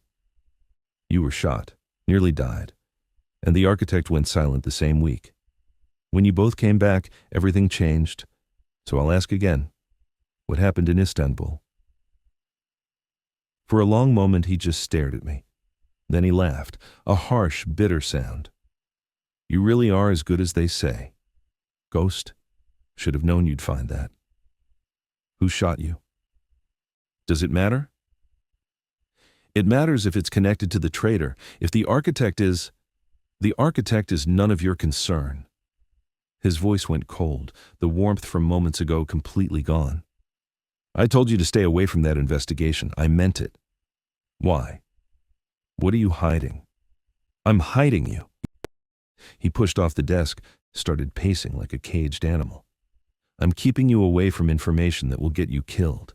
The architect isn't just a client, Maya. They're dangerous in ways you can't imagine. And if they know you're digging into their transactions, they'll eliminate you. Quietly, efficiently. And I won't be able to stop it. Then help me understand. Tell me who they are. I can't. Can't or won't. Both, he spun to face me. Maya, there are layers to this operation you don't see. Things I can't explain without putting you in more danger. You think you're here to find a traitor? That's the simple story. The truth is so much worse. My heart was pounding. What truth? He was quiet for so long I thought he wouldn't answer. Then, the Silk Road isn't just a marketplace. It's intelligence. I built it to track criminals, to know who's buying what, who's planning what. Every transaction, every communication, it's all data I feed to people who use it to stop terrorism, catch traffickers, prevent attacks. I'm not just a criminal, Maya. I'm an asset. The room tilted. You're what? A government agent? Not exactly. I work with multiple agencies, off the books, deniable. They can't officially operate a criminal marketplace, but they need the intelligence it provides. So I run it, and I share what they need. It's a compromise, not legal, not moral, but effective. And the architect? His jaw clenched. Is someone who figured it out, someone who knows what I really am and is using that knowledge as leverage. They're blackmailing me, Maya. Every purchase they make, every piece of classified information, they're testing me, seeing if I'll expose them or if I value my cover more than I value stopping them. So the person stealing from you, the traitor, is probably working for the architect, feeding them information about my operation, about which agencies I work with, about how to destroy me without exposing themselves. He moved closer, and his voice dropped. That's why I need you. To find the connection, to trace the money back to whoever's feeding the architect from the inside. Because if I lose control of the Silk Road, dozens of ongoing investigations collapse. Terrorist cells we're monitoring go dark. Trafficking rings we're tracking disappear. People die, Maya. That's what's at stake. I sat down before my legs gave out. Why didn't you tell me this from the beginning? Because the fewer people who know, the safer everyone is. Because I wasn't sure I could trust you. Because he knelt in front of me, taking my hands. Because I'm not supposed to tell anyone, ever. And if the wrong people find out, I'm dead. My family is dead. Everyone I've ever protected is compromised. But you told me anyway. I told you anyway. His thumb stroked my knuckles. Because you deserve the truth. Because I'm tired of lying to you. Because that kiss tonight felt like the first honest thing I've done in years. And I can't keep pretending you're just an assignment. My phone buzzed. Another message. He's lying. Check his personal accounts. The money he's taking goes somewhere. Follow it. A friend. I stared at the screen, then at Khalid. What? He asked, seeing my expression. Nothing, just, I pulled my hands back. This is a lot to process. I know. He stood, giving me space. And I know you have no reason to believe me. For all you know, this is just another layer of manipulation, another lie to keep you distracted. Is it? No. He said it so simply, so absolutely. But I can't prove that. You either trust me or you don't. That's the choice. I looked at him. This impossible, complicated man who just upended everything I thought I knew. If he was telling the truth, he wasn't the enemy. He was doing something morally gray but ultimately good. The architect was the real threat. But if he was lying, this was the most elaborate con I'd ever encountered. I need time, I said finally. To think, to verify what you've told me, to take all the time you need. He headed for the door, then paused. But Maya, whatever you decide, please be careful. The architect has eyes everywhere, even here, especially here. Trust no one. After he left, I sat in the server room and tried to think logically. Option 1. Khalid was telling the truth. He was a gray hat operative working with governments to gather intelligence. The architect was blackmailing him. The traitor was working for the architect. I should help him. Option 2. Khalid was lying. He was a criminal who'd just told me an elaborate story to manipulate me into ignoring his real crimes. The architect was just a client. The traitor was whoever was actually stealing from him. I should complete my original mission. Option 3. Everyone was lying, and I was in way over my head. I pulled up Khalid's personal financial accounts, the ones he probably thought I couldn't access. It took me an hour, but I finally cracked his encryption. And what I found made my stomach drop. Khalid had been moving money, millions, but not stealing it. He'd been transferring it to encrypted accounts that, when I traced them, led to refugee aid organizations, domestic violence shelters, schools in war zones. He was laundering money, yes, but laundering it into legitimate charities. Robin Hood with a server farm, just like he'd said. But then I found something else, another account, hidden deeper, and this one showed regular payments to someone with the designation L.A. L.A. Layla al-Rashid? I cross-referenced the payment schedule with data leak timelines. Every leak came within 48 hours of a payment to L.A. No, it couldn't be. Layla was his sister. She'd seemed friendly, if guarded. Why would she betray him? Unless... I pulled up Layla's financial records. I was way past caring about legal boundaries now, and found her debts, massive debts, designer clothes, luxury cars, a lifestyle funded by credit she couldn't afford. And 6 months ago, right after Khalid was shot, someone had paid off all her debts. Every single one. In exchange for what? I heard footsteps, looked up to see Layla herself in the doorway, wearing pajamas and a knowing smile. "Hello, Ghost." She held up a gun, small, elegant, and pointed directly at me. "We need to talk about what you just found." My training kicked in. "Layla, you don't want to do this." "Don't I?" She closed the door behind her, locked it. "You just discovered I'm the traitor. What happens now? You tell Khalid? He disowns me, or worse, you go to your government friends, I go to prison. Or," she gestured with the gun, "I eliminate the problem. One bullet, one American consultant who got too close, and everything goes back to normal. Except Khalid will know it was you." "Will he?" Her smile was sad. "He'll think the architect got to you, that you were killed for investigating too deeply. He'll blame himself, probably.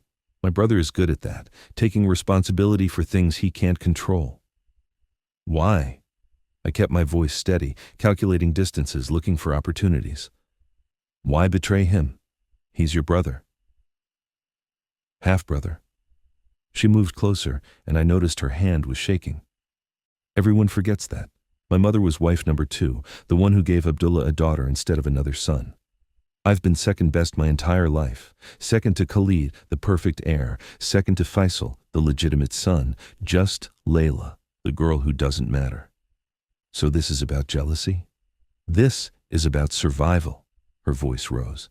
"Do you know what it's like being a woman in this family, in this culture? I'm educated, brilliant, capable, and none of it matters because I was born with the wrong anatomy. Khalid gets an empire. Faisal gets responsibility. I get introduced to potential husbands like I'm livestock at auction. So you're working for the architect." "I'm working for myself," she laughed bitterly.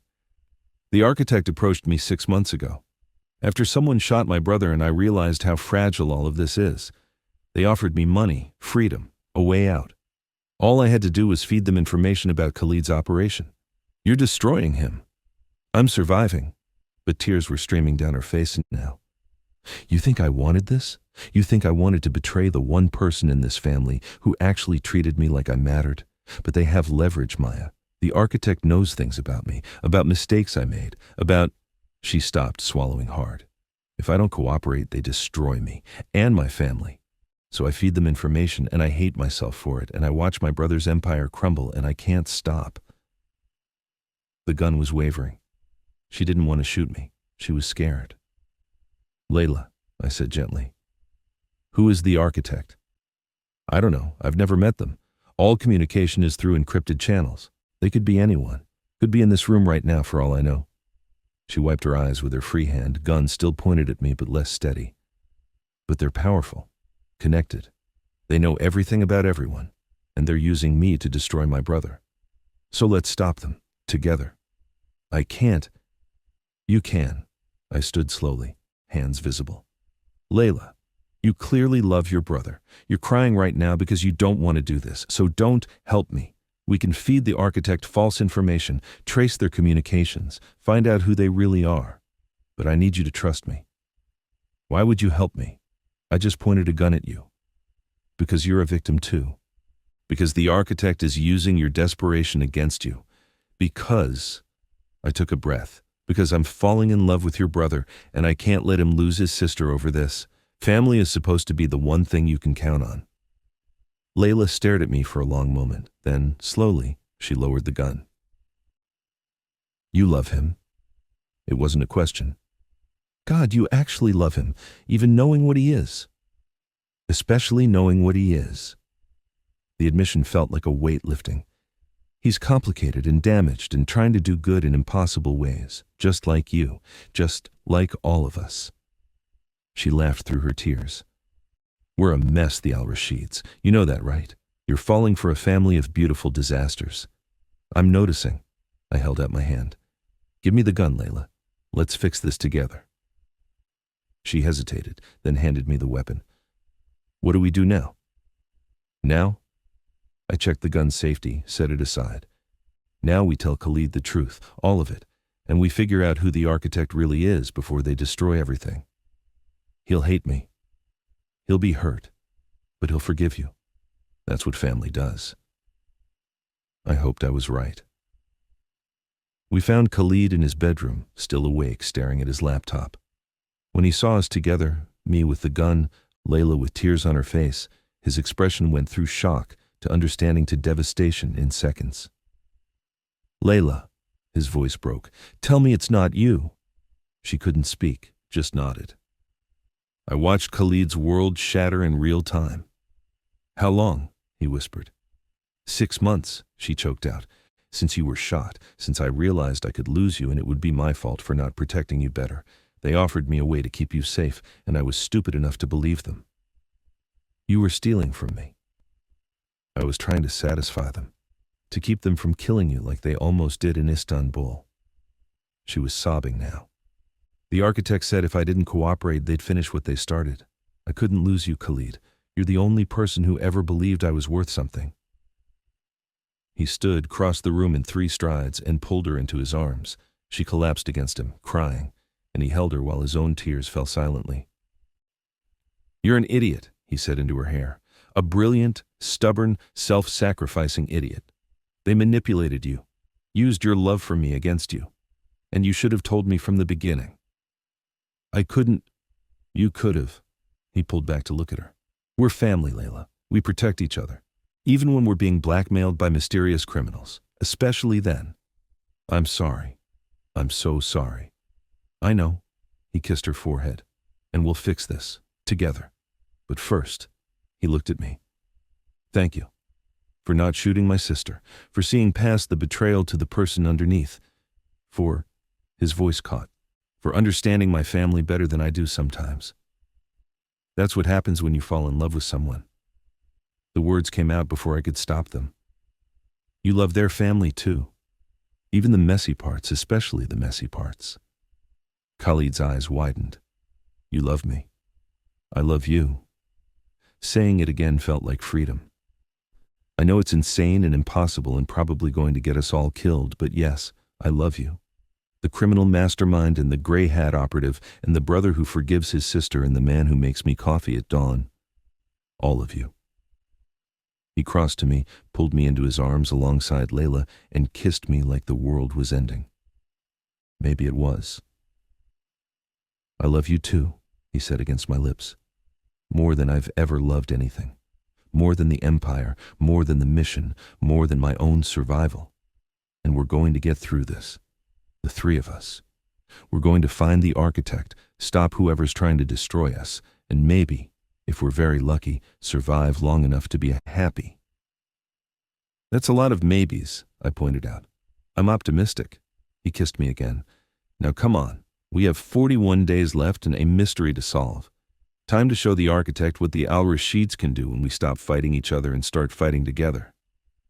Layla wiped her eyes. You're not going to kill me? For betraying me under duress while trying to protect me? Please, I've done worse things before breakfast. He ruffled her hair like she was still a kid. But you're grounded. No more secret communications with mysterious criminals. Understood? Understood. She actually laughed. God, I've missed this. Us, before everything got so complicated. It's about to get more complicated, I warned them. Because the architect isn't going to stop, and now that we're working together, they're going to escalate. Let them, Khalid said, and his smile was sharp and dangerous and beautiful.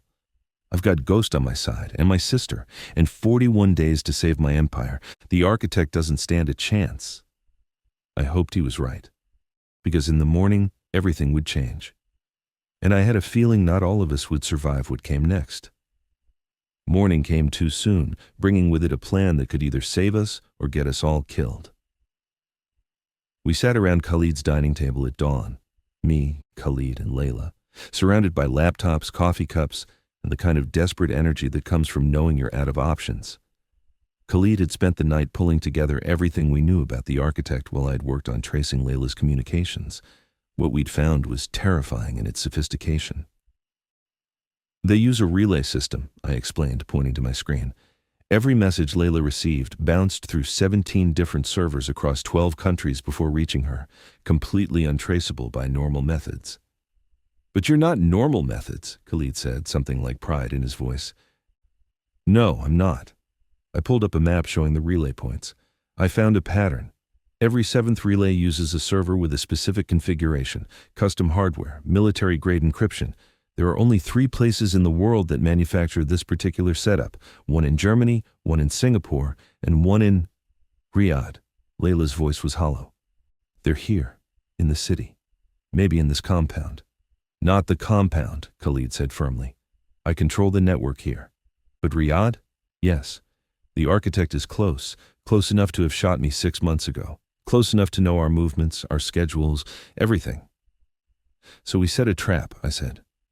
Layla sends a message saying she has something the architect wants, proof that Khalid is working with intelligence agencies, something valuable enough to demand a face-to-face meeting. They'll never agree to meet, Layla protested. They're too careful. They will if they think their entire operation is at risk. Khalid stood and started pacing. If they believe I'm about to expose them to their own clients, expose the fact that they've been compromised, they'll have no choice. They'll need to either kill me or make a deal. And to do either, they need to meet. And when they show up, Layla asked, we'll be ready. Khalid's smile was cold. With every resource I have, we'll identify them, trace their organization, and dismantle everything they've built. Then, he looked at me. Then Maya takes all the evidence she's gathered and becomes the hero she was always meant to be. And you? My voice was quiet. What happens to you when I expose the Silk Road? That depends. He moved up behind my chair, hands settling on my shoulders. Do you love me enough to give me a head start before you burn my life down? Khalid. I'm joking. His hands tightened briefly. Mostly. Maya, when this is over, the Silk Road needs to disappear anyway. The architect's attention has compromised it. I'll shut it down, wipe the servers, disappear the evidence. You'll get credit for taking down the marketplace without having to explain how you found it or who was really running it. Everyone wins. Except you lose everything you built. I lose an empire built on crime. He knelt beside my chair so we were eye level. But I keep my family. I keep you. I keep my life. That's not losing, Maya. That's winning. God, I loved this man, this impossible, complicated, self-sacrificing man. Okay, I said. Let's do this. Layla, draft the message. Make it urgent, scared, like you're running out of options. Khalid, I need you to set up surveillance on every possible meeting location in Riyadh. And I pulled out my phone. I need to tell my handler what's happening. Can you trust him? Khalid asked. I thought about Marcus, about the messages from my mysterious informant suggesting corruption went deeper than I knew.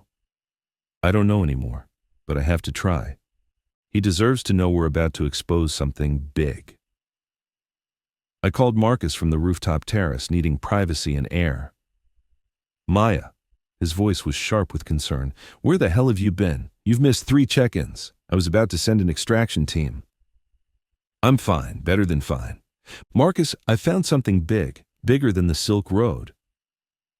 What are you talking about? I told him everything. About the architect, about Khalid's real role, about the trap we were setting. Every word felt like betrayal. But he was my handler, my superior. I owed him the truth. The silence when I finished was deafening. Marcus, you slept with him, didn't you? His voice was cold. The target. You compromised the mission. I didn't. That's not. I stopped. Lying wouldn't help. My personal feelings don't change the facts. Khalid al-Rashid is working with intelligence agencies. He's an asset, not an enemy, and the architect is the real threat. Or that's what he wants you to believe. Marcus's laugh was bitter. Jesus, Maya, you're one of the best operatives I've ever worked with, and you fell for the oldest trick in the book. He seduced you, made you think he was the good guy while he's been playing you from the beginning. He's not playing me. How do you know? Because he told you he loves you? Because he's pretty and damaged and makes you feel special? Marcus's voice rose. Wake up, Maya. Khalid al-Rashid is a criminal. He runs the world's largest illegal marketplace. Whatever story he's fed you about working with agencies is bullshit designed to make you drop your guard. And it worked. Doubt crept in, cold and insidious. Then why would he tell me about the architect? Why set up a trap to catch them? Because he's eliminating competition, or cleaning up loose ends, or setting you up to take the fall when everything goes wrong. Marcus took a breath. Listen to me carefully. You need to extract now, before this trap becomes your execution. I can't leave, not when we're this close. Maya, I'm ordering you to extract. That's not a request. You're compromised emotionally and professionally. Get out of that compound, get to the embassy, and we'll debrief when you're safe. And if I refuse, then you're on your own. The agency won't back you up, won't extract you if things go wrong, won't protect you from prosecution if this blows back. You'll be a rogue operative who fell for her target and sabotaged a multi-year investigation. His voice softened. Please, Maya. Don't throw your career away for a criminal who's using you. I closed my eyes. Thought about Khalid's hands on my face, his voice saying he loved me, the way he'd forgiven Layla instantly, the charities he secretly funded, the impossible position he'd put himself in trying to do good through evil means. Was Marcus right? Was I being played? Or was Khalid telling the truth, and Marcus was the one I couldn't trust? I'm staying, I said finally. The trap is set for tomorrow night. When we catch the architect, you'll see I'm right. Khalid is an asset, and whoever sent you after him is either misinformed or deliberately trying to destroy something that's actually helping. You're making a mistake. Maybe. I thought about the anonymous messages, the warnings about Marcus. Or maybe someone's been lying to both of us. I guess we'll find out tomorrow. I hung up before he could argue further. When I turned around, Khalid was standing in the doorway. From his expression, he'd heard everything. You think I'm playing you, he said quietly. I think I don't know what to believe anymore. I wrapped my arms around myself. Marcus made good points. Everything you've told me could be manipulation. I could be the biggest fool who ever lived. You could be. He moved closer, and I forced myself not to retreat. I can't prove I'm telling the truth, Maya. Can't show you records or introduce you to my intelligence contacts without compromising operations that are keeping people alive. You have to trust me, or not. That's the choice. That's a terrible choice. Welcome to my world. His smile was sad. Everything is terrible choices. Every day. Trust the wrong person and die. Trust no one and die alone. I chose to trust you, knowing you could destroy me. Now you have to choose whether to trust me back. And if I choose wrong, then we're both dead anyway. He took my hand. But Maya, I need you to understand something. Tomorrow night, when we meet the architect, things could go very badly very quickly. If you have any doubt about me, about us, you should leave. Get to safety. I won't blame you. I'm not leaving. Even though you're not sure you trust me? Even though, I squeezed his hand. Because trust isn't about certainty. It's about choosing to believe in someone despite the risk. And I choose you, Khalid. Even if you break my heart, even if this is all a lie, I choose you. He pulled me into his arms and I felt him shaking. I don't deserve you. Probably not. I looked up at him. But you're stuck with me anyway, at least for 39 more days. 39 days. His hand came up to cup my face. And after that? After that, we figure out if love built in shadows can survive in daylight. He kissed me, and it tasted like promises we might not be able to keep. The next day passed in a blur of preparation. Layla sent the message to the architect. I have proof K is compromised, working with CIA, MI6, Mossad, client list exposed, need to meet. Tomorrow, 11 p.m., old telecommunications building downtown. Come alone or I release everything. The response came within an hour. Agreed. Come alone. No devices. I'll know if you're lying. They took the bait, Layla said, relief and terror mixing in her voice. Of course they did. Khalid studied the message. They can't afford not to. If their clients think they've been compromised, the entire operation collapses. They need to either silence Layla or make a deal. Or kill all of us, I added helpfully. That too. He pulled up schematics of the old telecommunications building, a relic from his father's early business ventures, now abandoned but still owned by the family. We'll position my security team here, here, and here. Snipers on the roof. I'll be in the building with Layla, hidden. Maya, you'll monitor from the van outside with Youssef. No, I crossed my arms. I'm going in with you. Absolutely not. I'm Ghost, remember? I've handled situations more dangerous than this, and you need someone watching your back who can actually shoot straight. I gestured to the blueprints. Plus, I can access the building's old security systems from inside, give us eyes on multiple angles. I'm going in. Khalid looked like he wanted to argue, but Layla cut in. She's right. We need her. And honestly, if this goes wrong, I'd rather die with both of you than wonder if I could have saved you by having more backup. No one's dying, Khalid said firmly. We go in prepared. We get evidence. We identify the architect and we all walk out alive. Understood? We nodded, though none of us believed it would be that simple. 11 p.m. came with the weight of inevitability. The old telecommunications building loomed against Riyadh's night sky, 15 stories of concrete and glass, dark and empty, the perfect place for secrets and violence. Khalid's security team was in position, invisible in the shadows. The three of us approached the main entrance, each carrying concealed weapons and wearing comms that would let us communicate with the team. Remember, Khalid said as we entered, let them talk. Get them to reveal who they are, what they want, anything we can use. And if things go wrong... They won't, Layla interrupted. They can't. We're al-Rashids. We don't lose. I hoped she was right. The building's interior was a time capsule, ancient switchboards and cable systems from the 1980s, covered in dust and abandonment. Khalid led us to the central hub on the 5th floor, a space large enough for a meeting, but confined enough that escape routes were limited. We waited in the shadows. Layla stood in the center of the room, alone and exposed, the bait in our trap. At 11:07, we heard footsteps. The architect entered and my entire world stopped. Because I knew that face, knew those eyes, knew that voice when he spoke. Hello, Maya. Did you really think I wouldn't know you were here? Marcus, my handler, the man I'd trusted with my life for 5 years. The architect was Marcus. No. The word came out broken. No, you can't. Marcus, what? Surprised? He smiled, and it was nothing like the mentor I remembered. This smile was cold, calculating. You shouldn't be. Who else could have orchestrated this perfectly? Who else had access to intelligence from multiple agencies, knew all the players, could manipulate you into exactly the position I needed? Khalid stepped out of the shadows, gun raised. You set this whole thing up, the investigation, sending Maya, all of it. Of course I did. Marcus didn't seem concerned about the gun. Maya was the perfect weapon, smart enough to infiltrate your operation, naive enough to believe she was doing the right thing, and emotionally vulnerable enough to fall in love with you, which, I have to say, happened faster than I expected.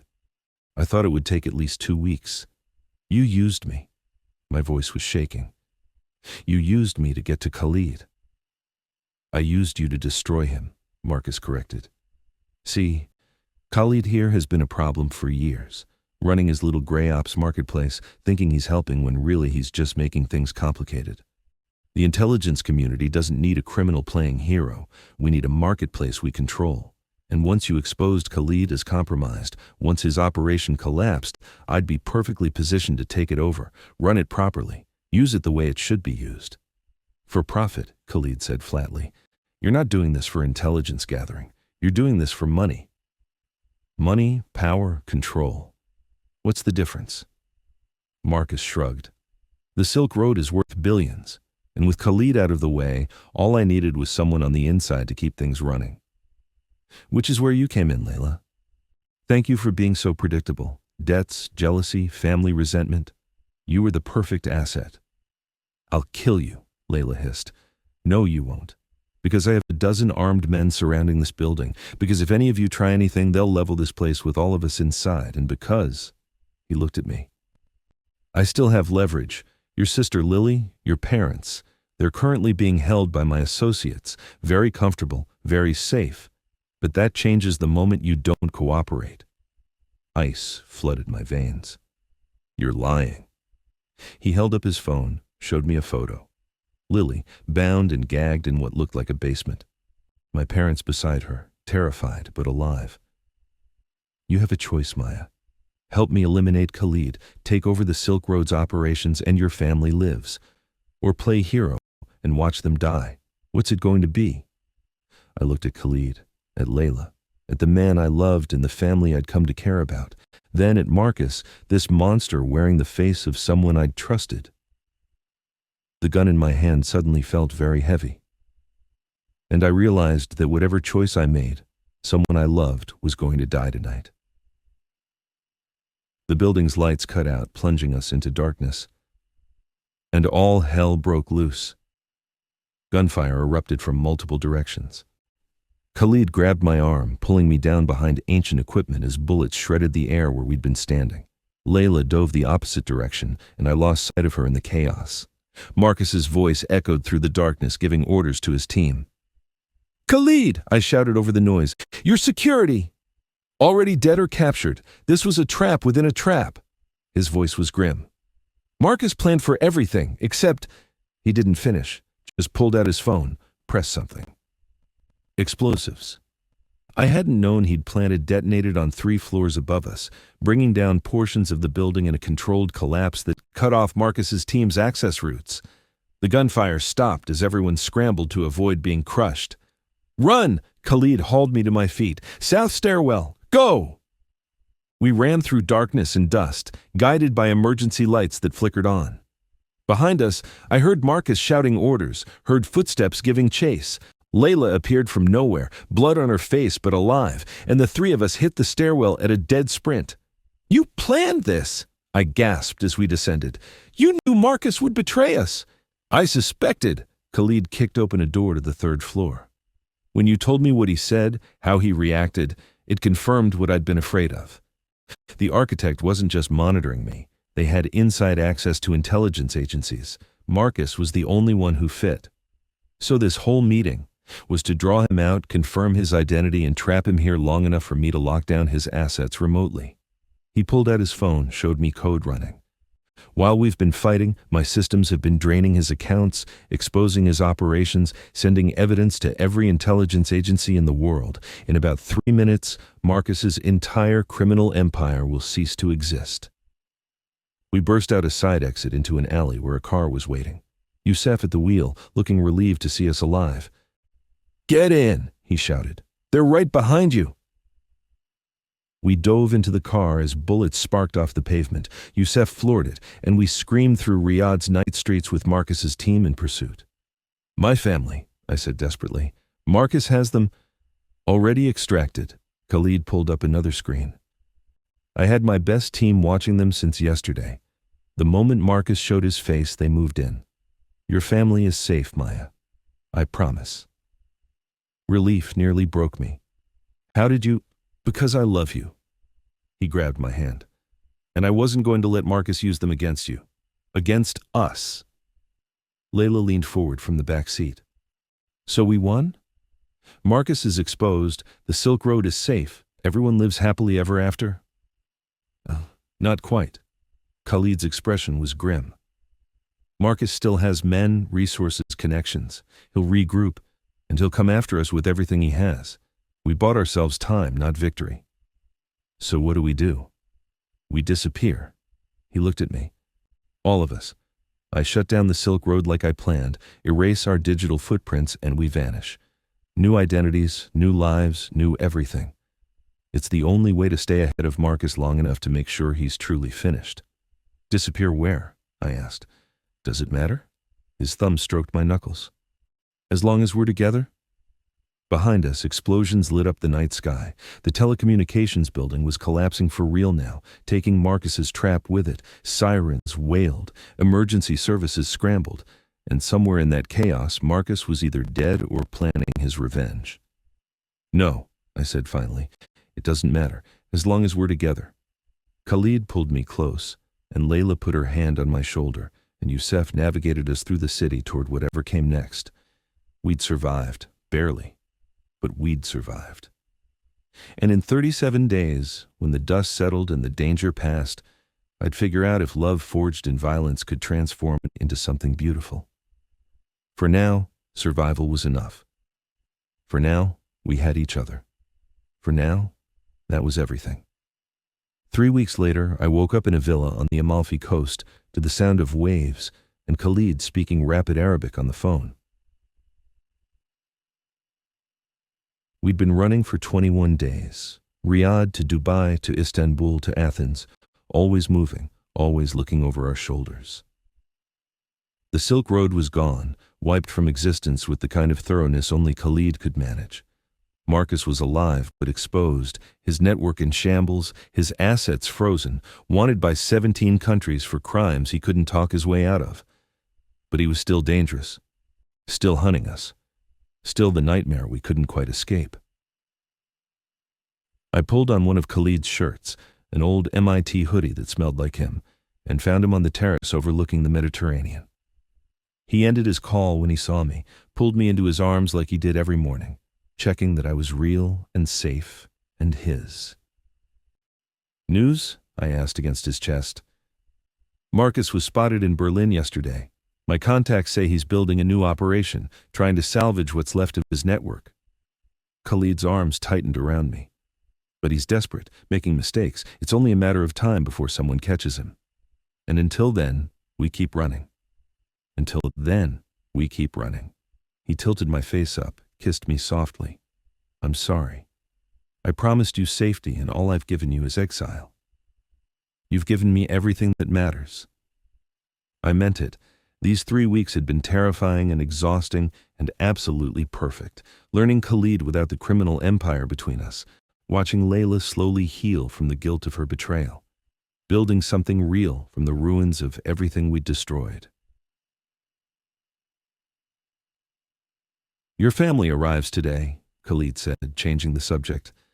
Lily's flight lands at 2, your parents at 4. Are you ready to explain why you faked your death and disappeared to Italy with a Saudi billionaire? I laughed despite myself. That conversation should be interesting. Hi, Mom. Hi, Dad. This is Khalid.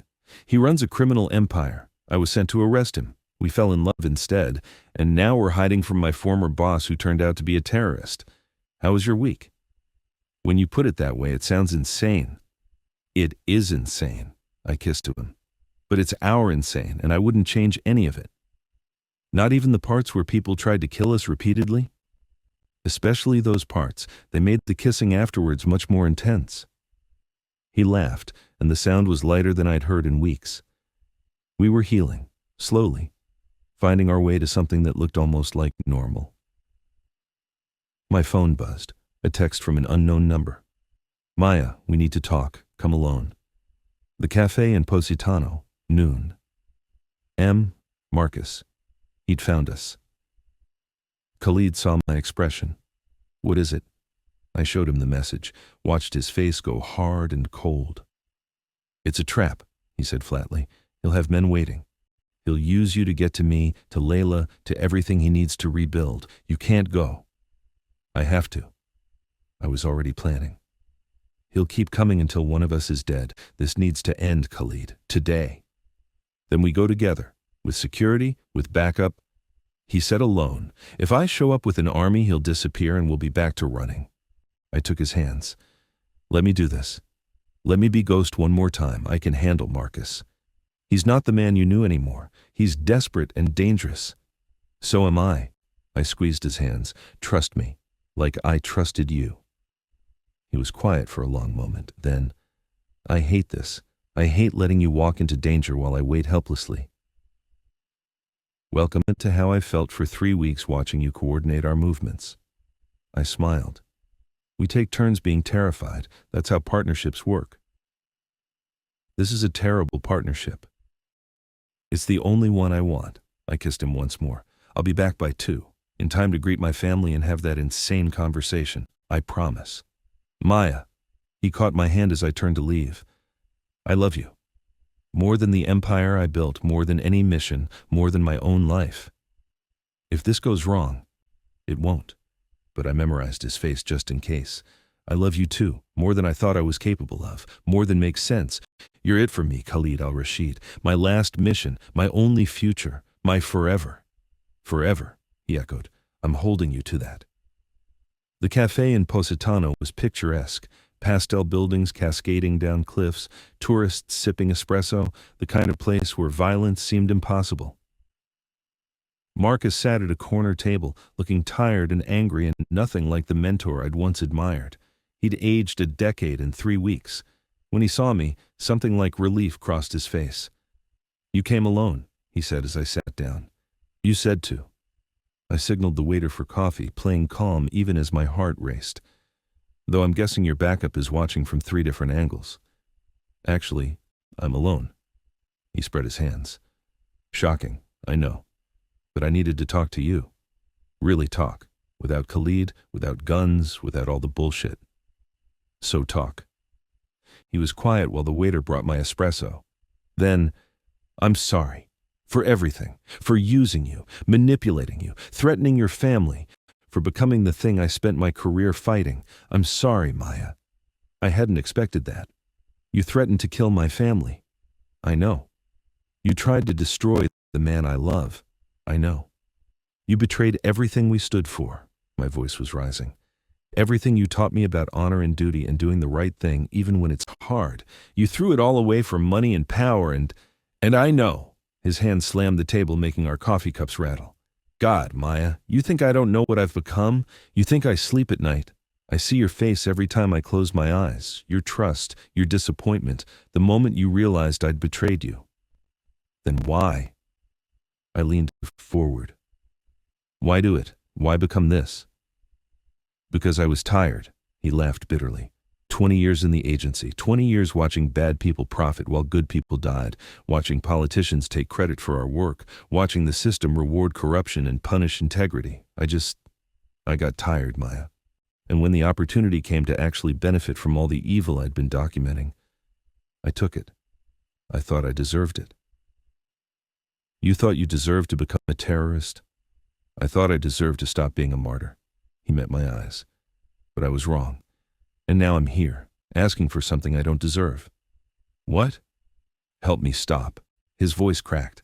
Help me turn myself in, expose what's left of my network, make this right, because I can't keep running, can't keep being this person.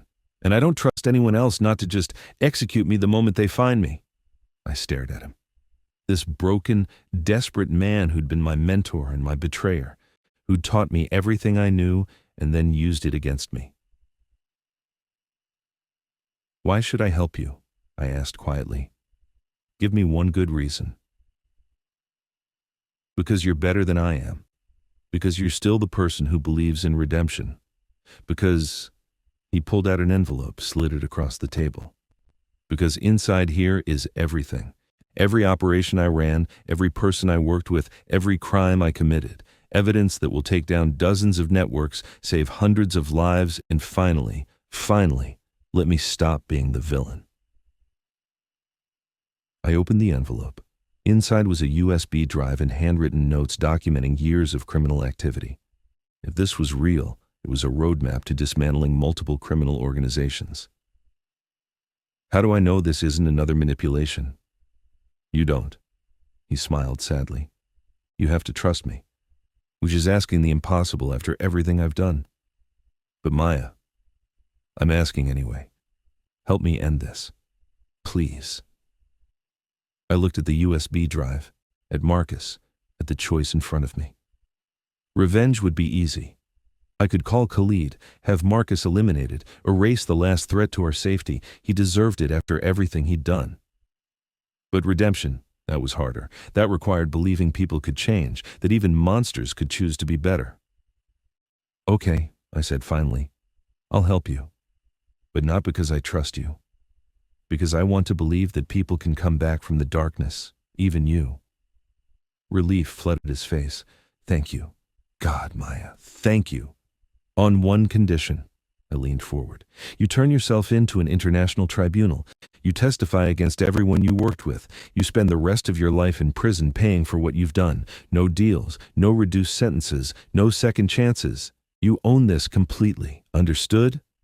Understood, he nodded. I'll do whatever it takes. Good. I pocketed the USB drive. We'll arrange the surrender through Interpol. The shot came from nowhere. Whoa.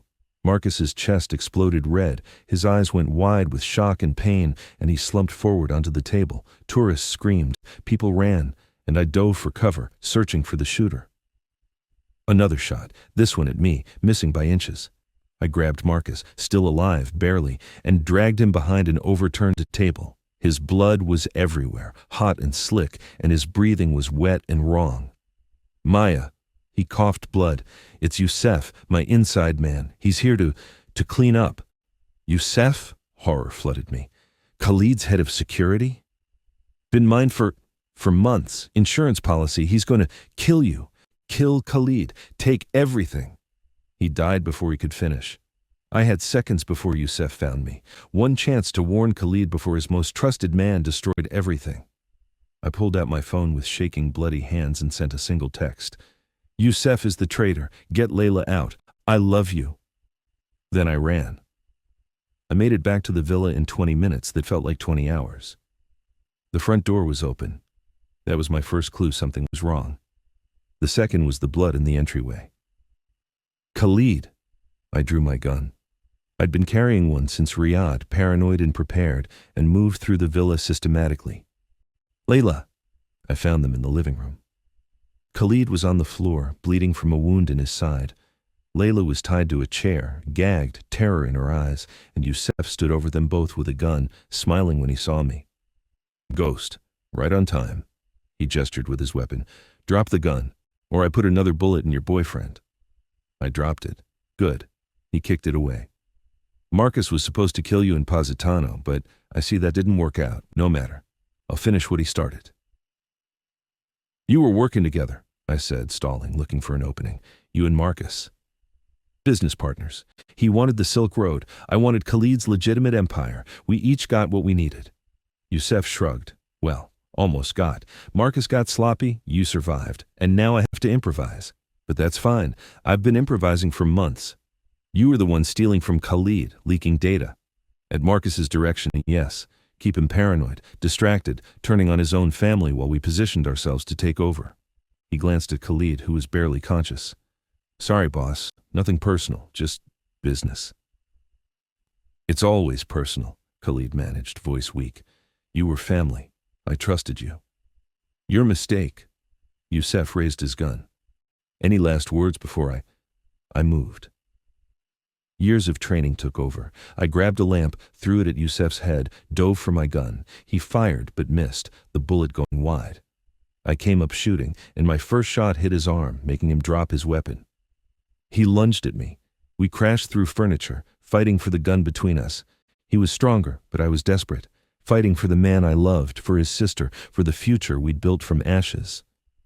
My finger found the trigger. The shot was deafening in the enclosed space. Yusef staggered back, blood spreading across his chest. He looked at me with surprise, like he couldn't believe I'd actually done it.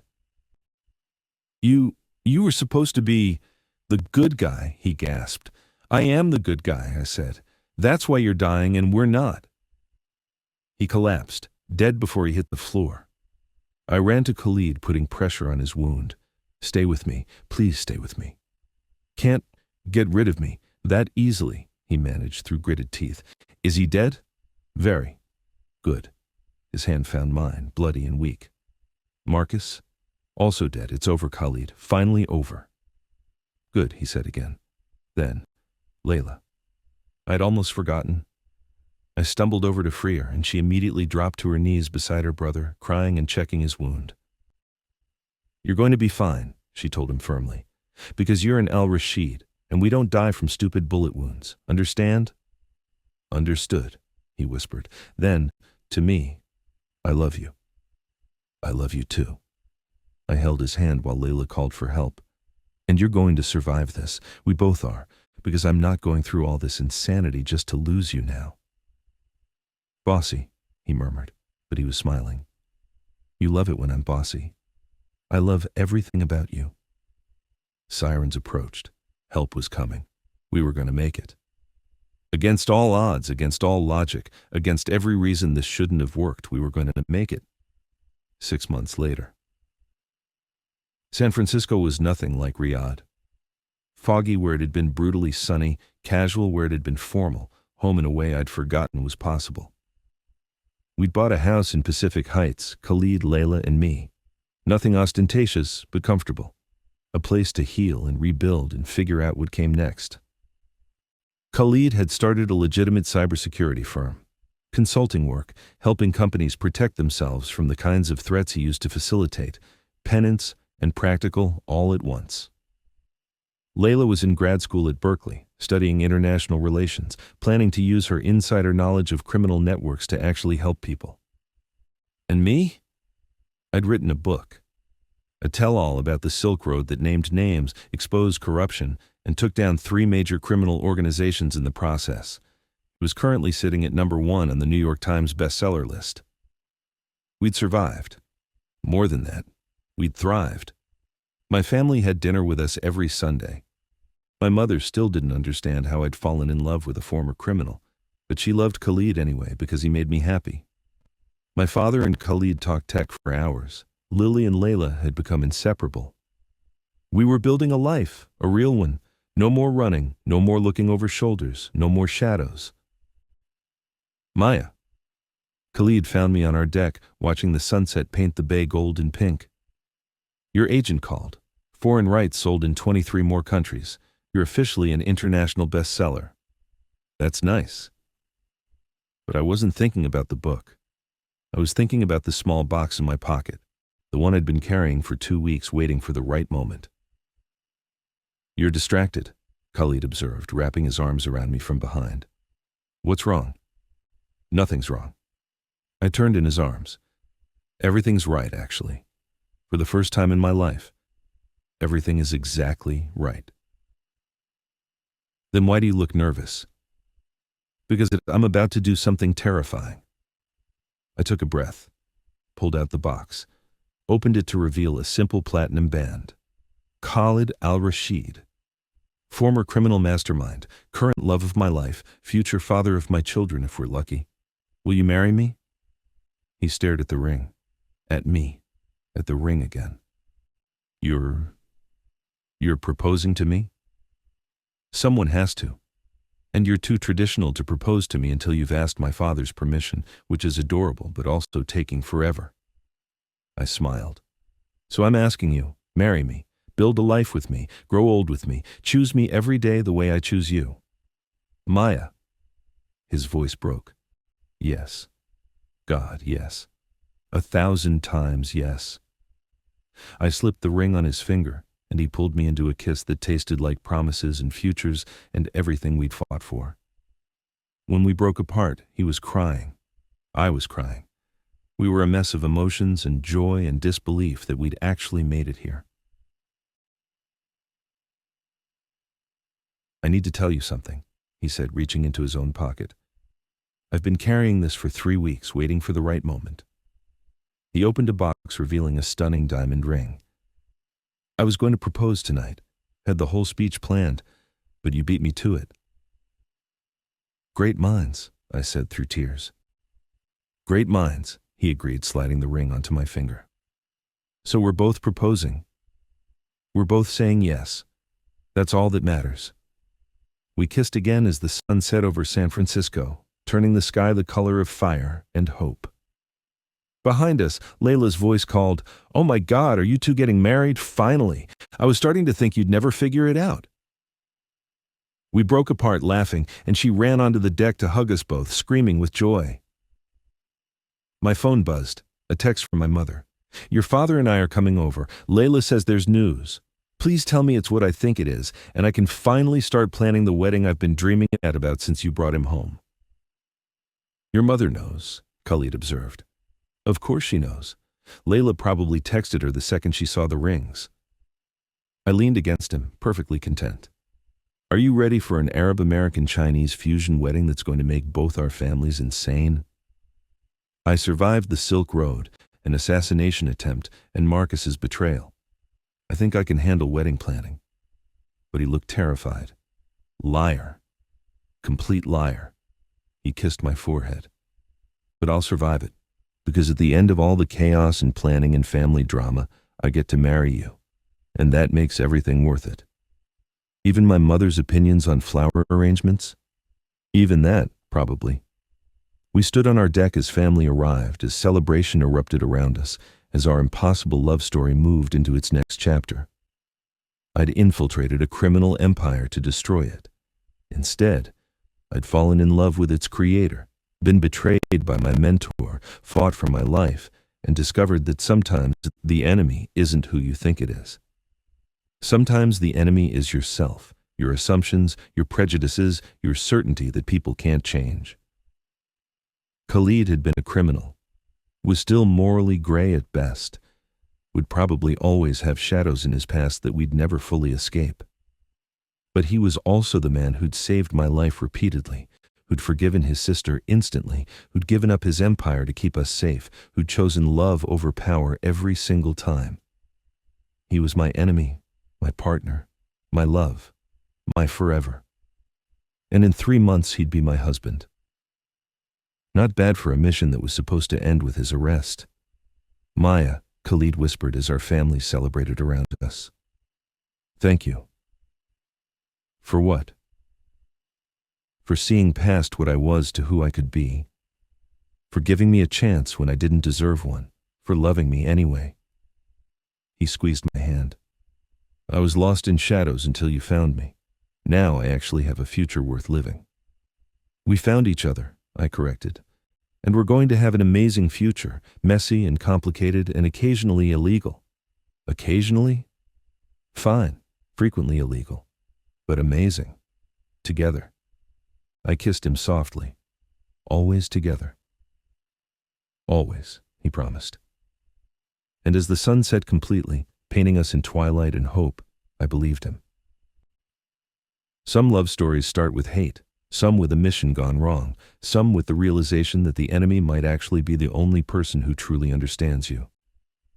Ours started with all three. And it was perfect. Epilogue. 1 year later. The wedding was chaos. 300 guests, 2 ceremonies, 1 traditional Arab, 1 American, 4 wardrobe changes, and enough drama to fill a soap opera season. My mother cried through the entire thing. Khalid's mother smiled, which for her was equivalent to throwing a parade. Our fathers bonded over their mutual terror at how much the wedding cost. Lily was my maid of honor, Layla was Khalid's best woman, and somehow, improbably, it all worked. We honeymooned in the Maldives, far from everything that had tried to kill us, close to nothing but ocean and each other. And 6 months after that, I found out I was pregnant. The news came on the same day Khalid's legitimate business landed its biggest contract, cybersecurity consulting for the UN, redemption and new life arriving simultaneously. "We're having a baby," I told him, holding up the positive test with shaking hands. He stared at it, at me, at it again, then picked me up and spun me around our living room, laughing like I'd never heard him laugh before. "We're having a baby," he echoed, setting me down gently like I was suddenly fragile. "A child. Our child. Maya, we're going to be parents." "I know. Terrifying, right?" "Terrifying," he agreed. "And perfect. And God, I love you." "I love you too." I put his hand on my still flat stomach. "Think we can raise a kid without screwing them up too badly?" "Absolutely not. We're going to be disasters as parents." But he was grinning. "But disasters who love them and each other. That has to count for something." "It counts for everything." I look back now on the woman I was 3 years ago, the one who walked into Khalid's penthouse ready to destroy him, certain she knew who the enemy was and what justice looked like. That woman was so sure of herself, so convinced of her righteousness. I'm glad I'm not her anymore. Because the truth is, the world isn't divided into good people and bad people. It's full of complicated people trying to survive, making terrible choices and occasional good ones, hurting and healing in equal measure. Khalid built a criminal empire and used it to fund charities. Marcus was a hero who became a villain. I was a government agent who fell in love with her target and chose him over duty. None of us fit neatly into boxes labeled hero or villain. We're just human, beautifully, messily, impossibly human. And that's okay. Because I got my happy ending anyway, not despite the mess, but because of it. Because we chose each other in the chaos.